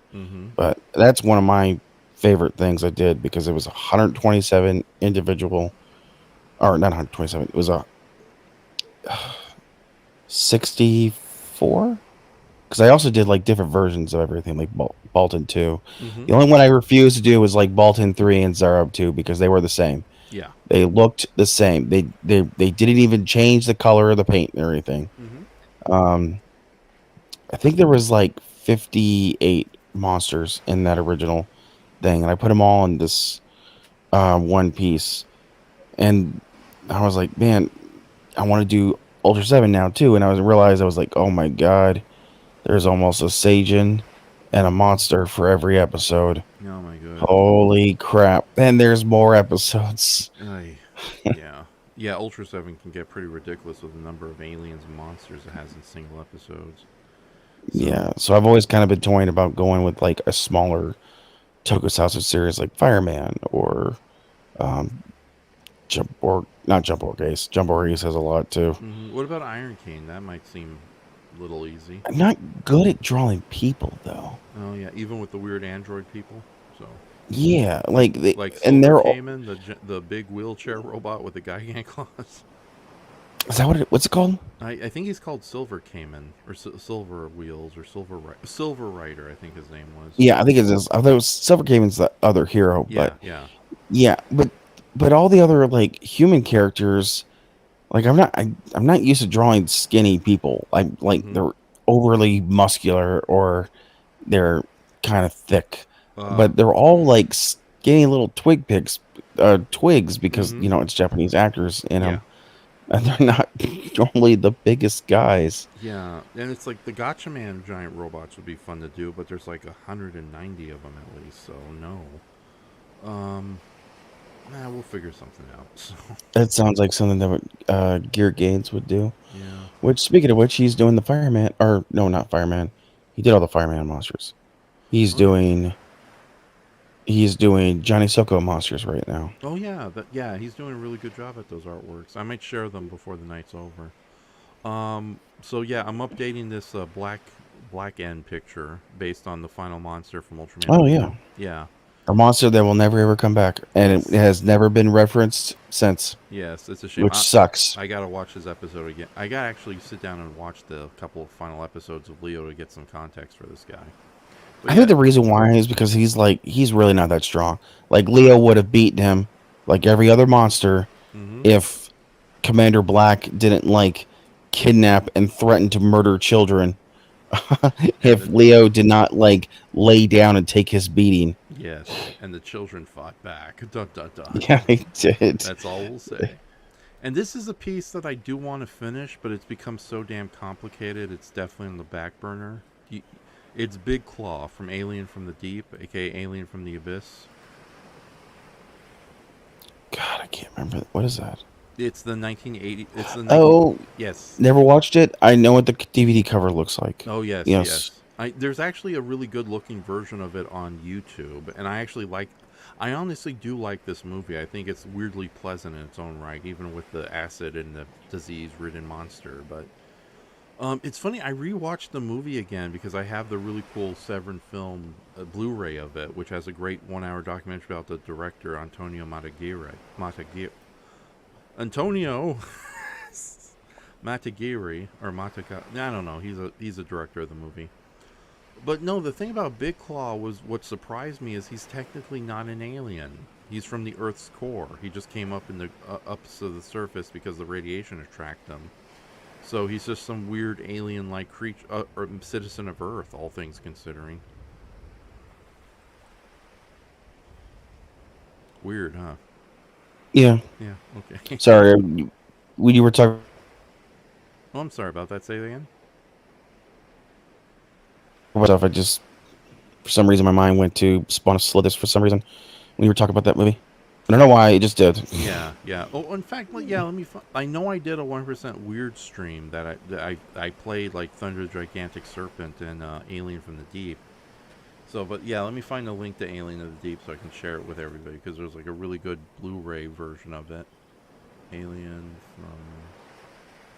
Oh wait, no, just go to my YouTube page. Hold on. There's a lot of those Alien 80s knockoff movies I haven't watched, or if I have, I don't remember anything about them because they all kind of blend together. That is true, unfortunately. So, and also Well, it doesn't help that half of them use stock photos from each other. Mm-hmm. Not to mention, like, some of the subject matter in them, like in Seminoid. It's like, yeah, this is not a movie I want to be watching right now, or ever.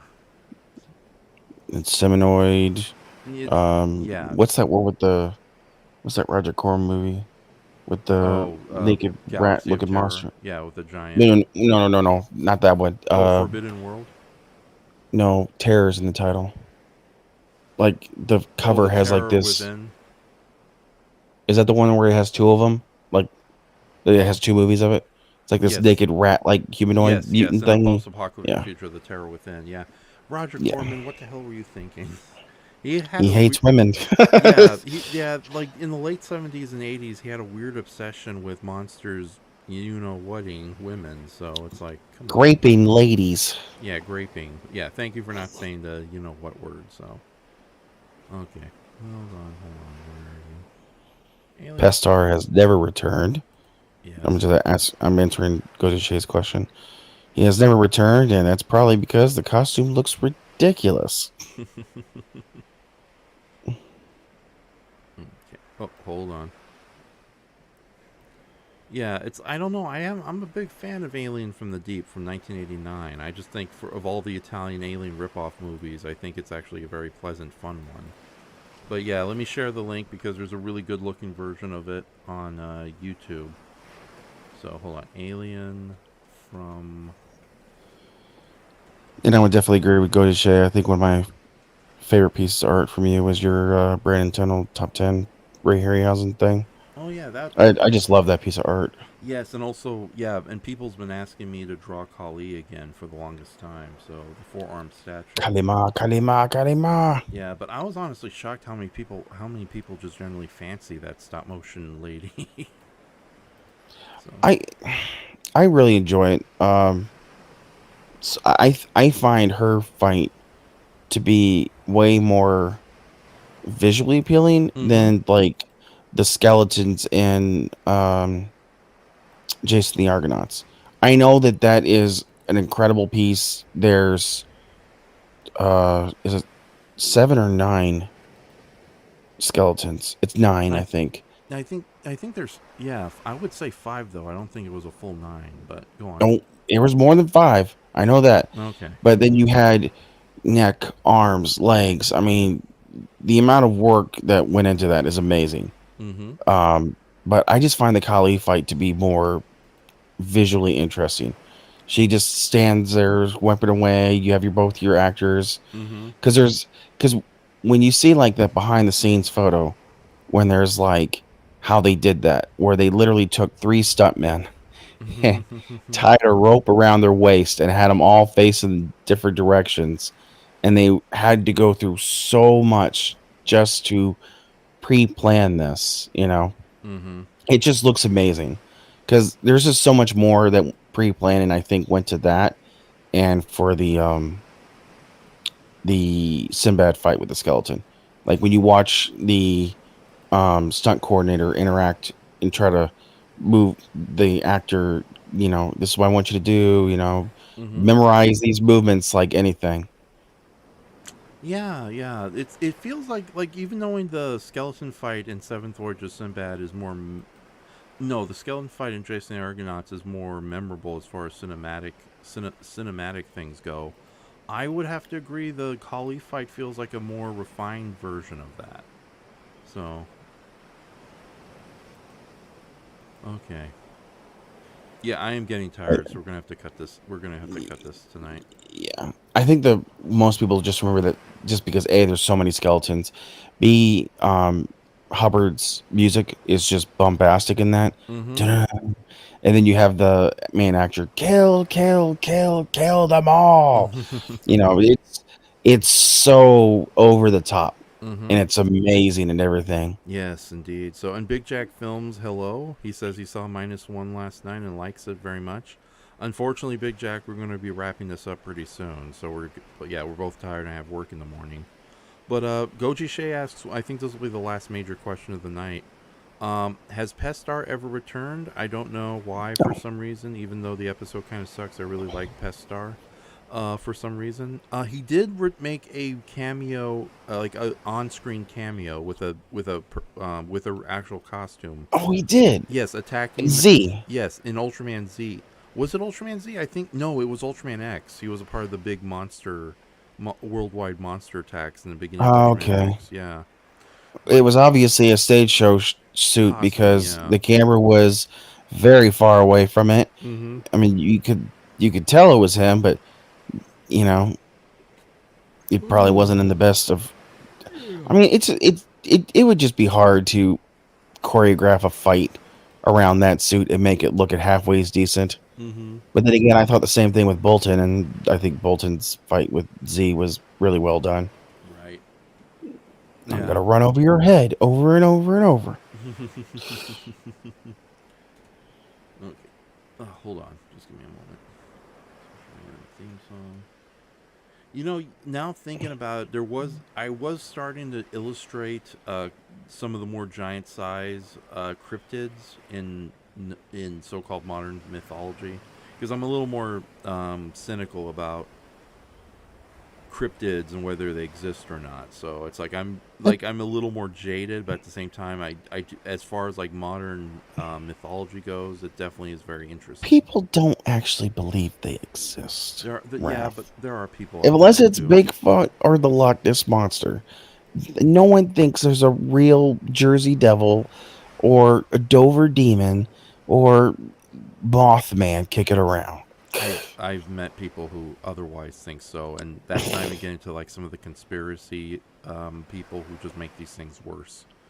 But with that says, yeah, it was fun to kind of illustrate some of these characters, but it's like, yeah, here's my take on a ninjin. The giant weird beluga whale mermaids that live in the Antarctic. I will say, if you want a fun YouTube channel to watch for cryptids, Mm-hmm. is Ben Miller.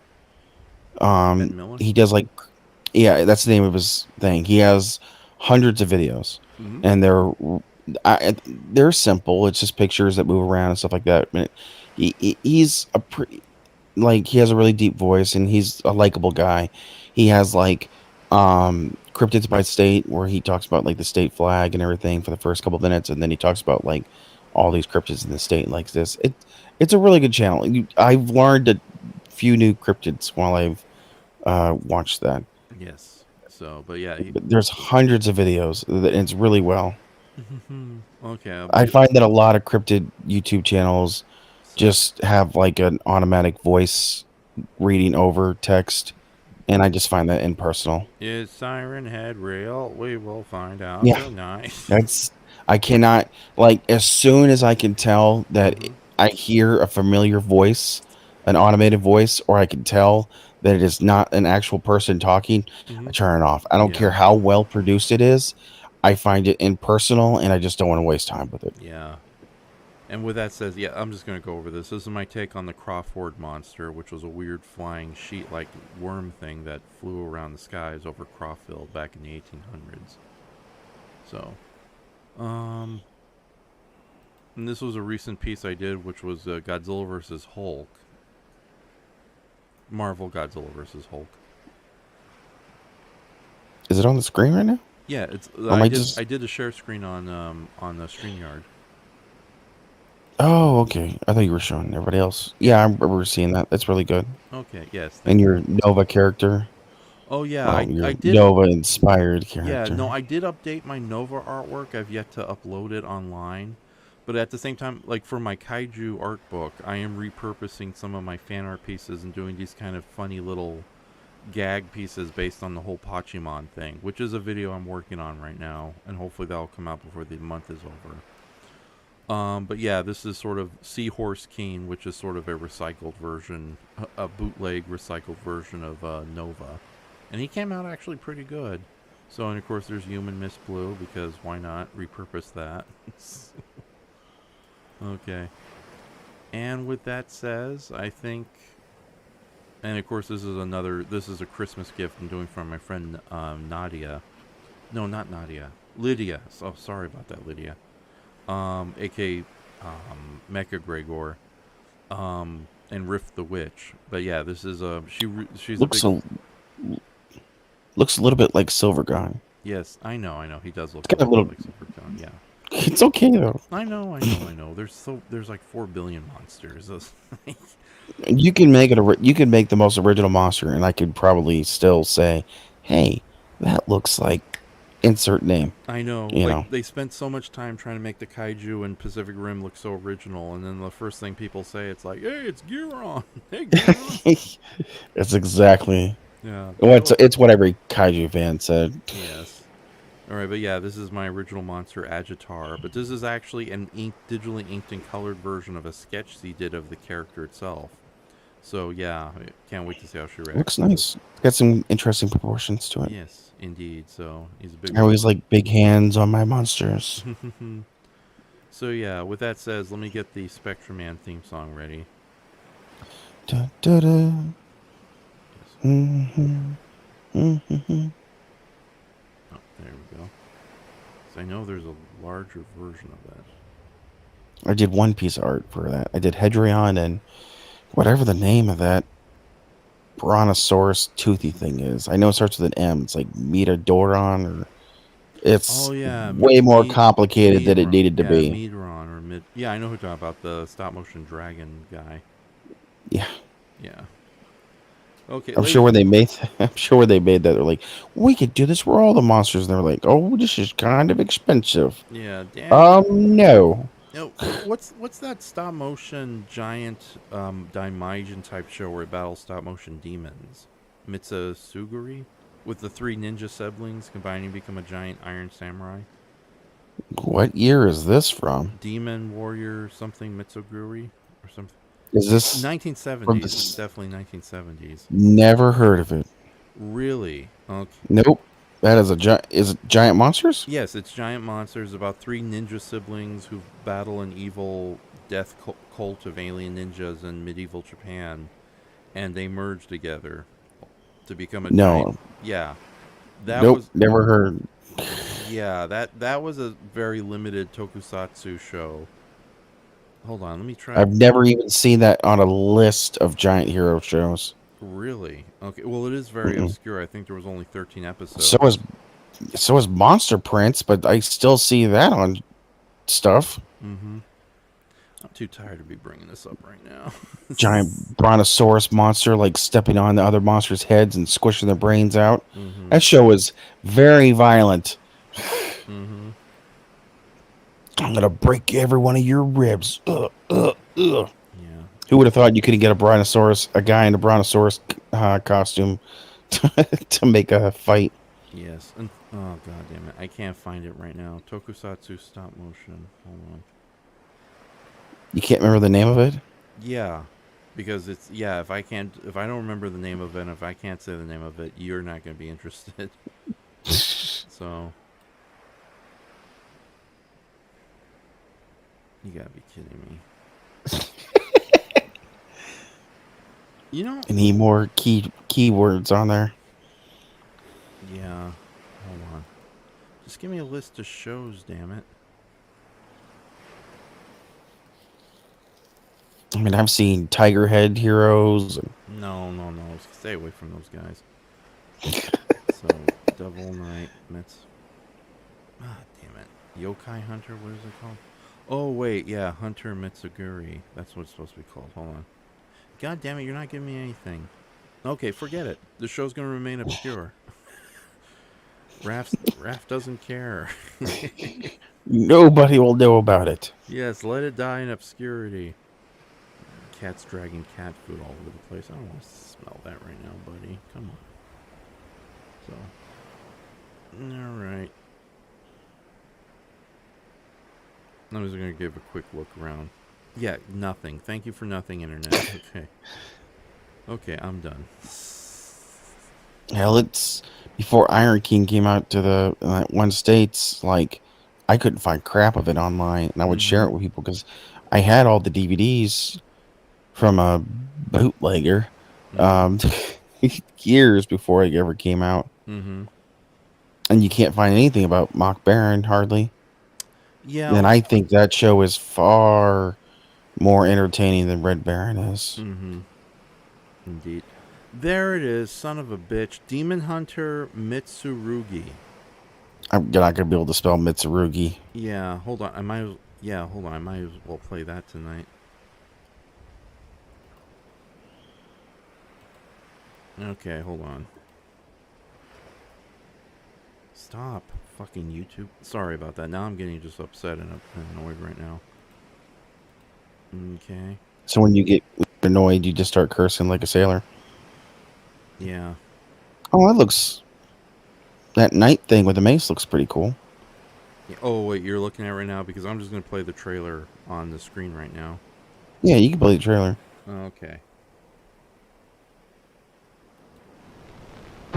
宇宙から来た魔人サソリに操られ、徳川を倒し、人々を恐怖に陥れるサソリ忍者たちの不気味な怪獣デノモン。彼らに挑戦すべく完全と立ち上がる我らが三剣三兄弟。It only lasted 13 episodes? Yeah. That's crazy, because usually Japan shoots all in and just shoot a whole bunch of stuff. 次回から始まる新番組魔人ハンター三剣にどうぞご期待ください。 Can't believe we got the title right the first time. I feel like an idiot. Oh my god, some of these monsters look terrible. Yeah, but there were no... This One guy on his hands and knees. This one looks like a warty turkey thing with a horn. Oh my lord. God damn it, YouTube. Okay. Oh lord, I have been open to another... Yeah. I see a giant gold fat dragon. Holy crap. And a really Hanna-Barbera looking cartoon pterodactyl. With that said, ladies and gentlemen, we're going to be calling it a night. And a giant slug. Where did this come from? Is this on YouTube, the whole thing? I don't know. I only mention it because it was a limited series. I thought you'd be interested. So be it. I'm always interested. Hey, look, it's on YouTube. Someone has put fan subs of it on here. Holy crap. Yeah. I know what I'm doing for the rest of the night. Yeah, and I'm going to be going to bed after this is over. It has 26 views on one of the episodes. I guess nobody else knows what this is. Probably for the better.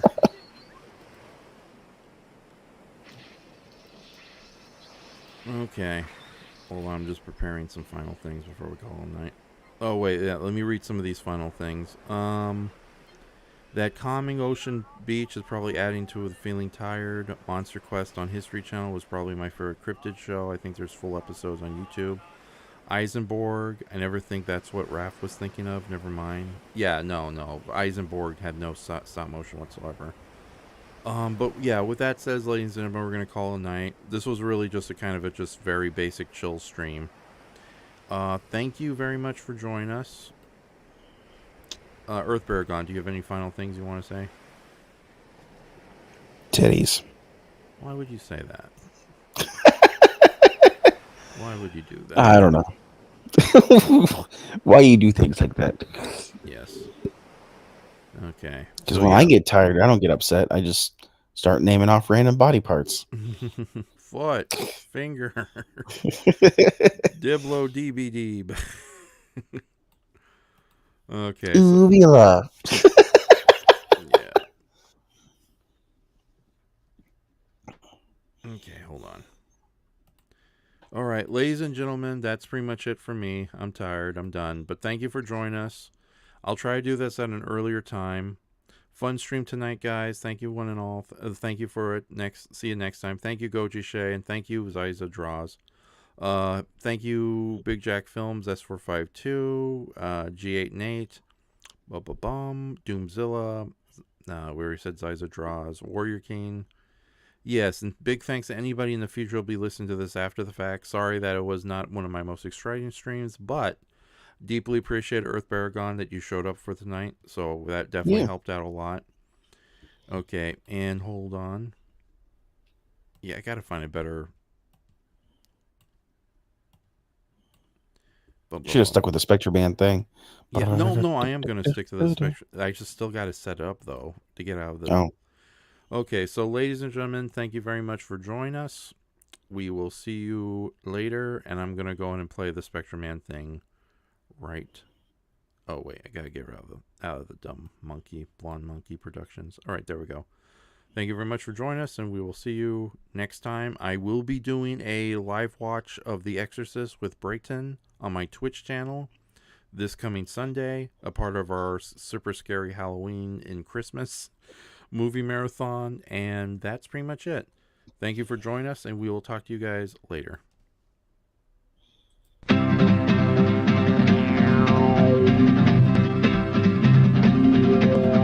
Spectreman!